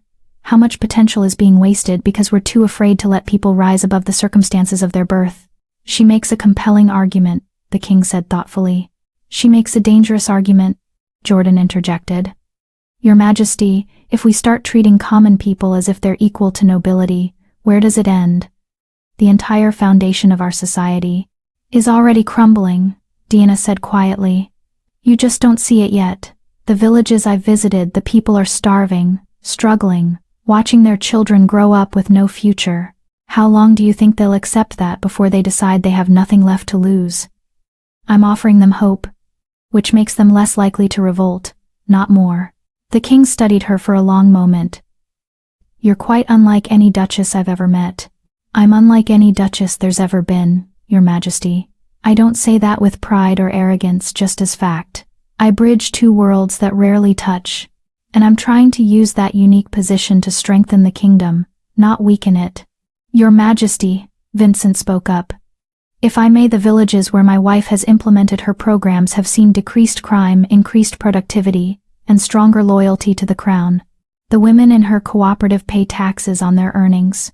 The children in her school will grow up literate and capable of contributing more to the economy. This isn't just charity, it's investment in the kingdom's future. The king looked at Christopher. Lord Thornton, you've been quiet. What's your assessment? Your Majesty, I've watched the Duchess's work closely. Lord McBride is correct that she's changing the social order, but the change is beneficial. She's creating stability where there was desperation, hope where there was despair, and she's doing it more effectively than traditional nobility ever has, because she actually understands the people she's helping. The king rose from his throne and walked down the steps, approaching Deanna directly. She held her ground, meeting his eyes respectfully but without cowering. Duchess, he said quietly, you've caused quite an uproar in my kingdom. I apologize if I've caused trouble, Your Majesty. I didn't say I disapproved. A slight smile crossed the king's face. In fact, I'm inclined to support your initiatives, not because I'm a revolutionary, I'm not, but because you're right about one thing. A kingdom built entirely on keeping people down is a kingdom built on sand. It won't last. He turned to Jordan. Lord McBride, your complaints are noted but dismissed. The Duchess will continue her work. In fact, I'm authorizing her to expand it. I want similar programs established in 3 other duchies within the year. Jordan's face went from red to white. Your Majesty, I must protest. You may protest all you like, but the decision is made. The king's voice hardened. I've been watching you, Jordan. This isn't about protecting the kingdom. This is about your personal vendetta against the Duke and Duchess. It ends now. Do I make myself clear? Yes, Your Majesty, Jordan said through gritted teeth. Good. This audience is concluded. Outside the throne room, Dina felt her legs go weak with relief. Vincent caught her, his arm around her waist. You were magnificent, he whispered. Absolutely magnificent. I thought I was going to be sick the entire time. You hit it well. Vincent kissed her temple. You've won, Diana. Not just this battle, the whole war. The king's endorsement means Jordan can't touch you anymore. Your programs are protected. You're free to expand your work across the kingdom. We've won, Diana corrected. I couldn't have done any of this without you. That evening, at a formal dinner with the king and his courtiers, Dina found herself the center of attention. Nobles who had previously dismissed her now sought her out, asking questions about her programs, expressing interest in implementing similar initiatives in their own territories. Lady Constance approached with genuine warmth. Your Grace, I wanted to tell you I've started a small school in my own estate. Modeled after yours. It's only 5 students so far. But it's a beginning. That's wonderful, Dina said sincerely. If you need any resources or guidance, I'll absolutely take you up on that. Constance smiled. You've changed more than just yourself, you know. You've changed how we all think about what nobility means. Later, standing on a balcony overlooking the palace gardens, Dina reflected on the extraordinary journey that had brought her here. Less than a year ago, she had been the most despised woman in Thornhill Valley, carrying water buckets and enduring daily humiliation. Now she was influencing policy at the highest levels of the kingdom, changing lives across multiple duchies, and forcing nobility to reconsider centuries of tradition. What are you thinking about? Vincent asked, joining her. About water buckets, Dina said with a slight smile. About how much has changed. Any regrets? None. Except maybe that it took so long to get here. She leaned against him, watching the stars emerge in the darkening sky. Vincent, what do you think would have happened if you hadn't come to Thornhill Valley? If we'd never met? I don't like to think about that, Vincent admitted. A world without you in it seems impossibly bleak. I would have survived. I always did. But I wouldn't have lived, not really. I would have existed, day to day, carrying those buckets, enduring the cruelty, never knowing there could be anything more. But there was more. There is more. And you're not just living it, you're creating it for others. Vincent turned her to face him. Do you remember what I said when I proposed? That I wanted a partner, not an ornament? I remember. You've exceeded every hope I had. You're not just my partner, you're my inspiration. You've shown me what it means to use power wisely, to lead with compassion, to never forget where you came from, even as you move forward. Dina felt tears prick her eyes. I love you. I don't think I've said that enough. You've shown it every day. That's more important than words. Vincent kissed her softly. Now, what's next for the famous Duchess of Northridge? You've conquered court, defeated your enemies, won the king's support. What's left? Everything, Dina said, her eyes bright with determination. There are villages I haven't visited yet, women who still don't know they have options, children who need education. So much work to do. Then we'll do it together, like we've done everything else. Epilogue. 5 years later, the old woman sat in the general store in Thornhill Valley, surrounded by younger women who hung on her every word. I remember when Dina Avila lived here, Peggy Wright was saying, her tone now one of pride rather than contempt.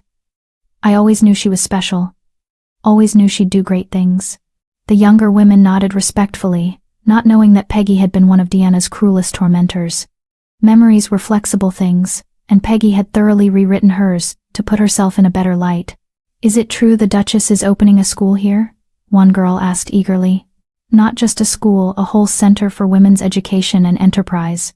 Peggy confirmed. She hasn't forgotten her roots, that one. She's coming herself to oversee the opening next month. At Northridge Castle, Dina reviewed plans for the Thornhill Valley Women's Center with her staff. It would be her most ambitious project yet, not just a school, but a place where women could learn trades, start businesses, and gain independence. Are you sure about this? Vincent asked, watching her work. Going back to Thornhill Valley. facing all those people who treated you so poorly. I'm sure, Deanna said, because there are girls there right now living the life I lived, feeling worthless, hopeless, trapped, and I want them to see that there's a way out, that their circumstances don't define their future. If I can show them that, then facing a few uncomfortable memories is worth it. On her desk sat a letter from Sarah, the young widow Deanna had helped in the northern villages 5 years ago. Sarah was now running a successful preserving business, had remarried, and her children were thriving. She wrote to thank Deanna once again for believing in her when she couldn't believe in herself. It was one of hundreds of such letters Deanna had received over the years.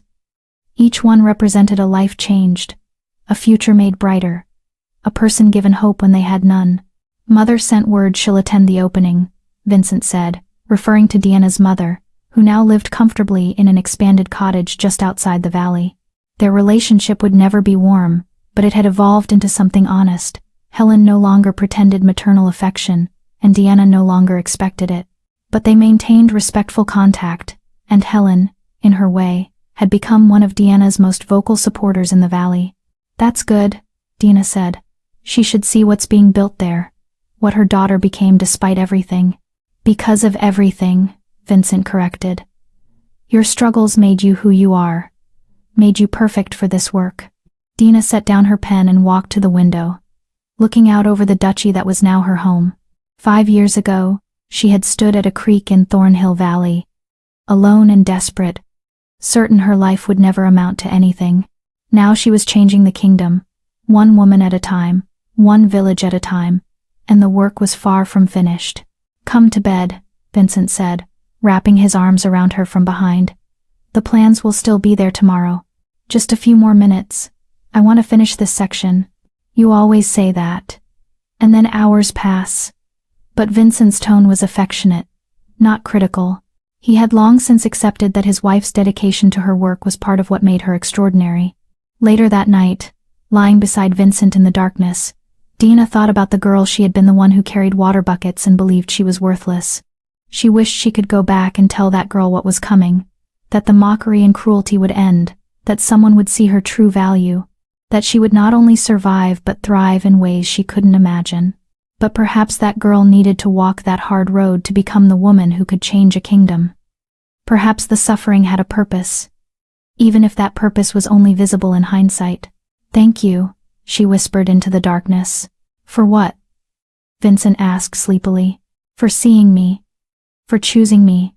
For believing I was worth something when no one else did. Always, Vincent murmured, pulling her closer. Always, and forever. And in the morning, when Deanna woke to another day of work, of challenges, of making the kingdom a little bit better than it had been the day before, she did so with gratitude for the improbable journey that had brought her here. From water carrier to duchess, from despised to respected, from powerless to powerful, but most importantly from surviving to truly living. And she would spend the rest of her life making sure other women got that same chance. And she would spend the rest of her life making sure other women got that same chance. So, my friends, as we close this chapter, I want to ask you something. Have you ever been underestimated by people who couldn't see your worth? Drop a comment and tell me your story. I read every single one. And if Deanna's journey moved you, leave that like button pressed. You already know it was worth it. Until the next story, remember your value isn't determined by those who can't see it.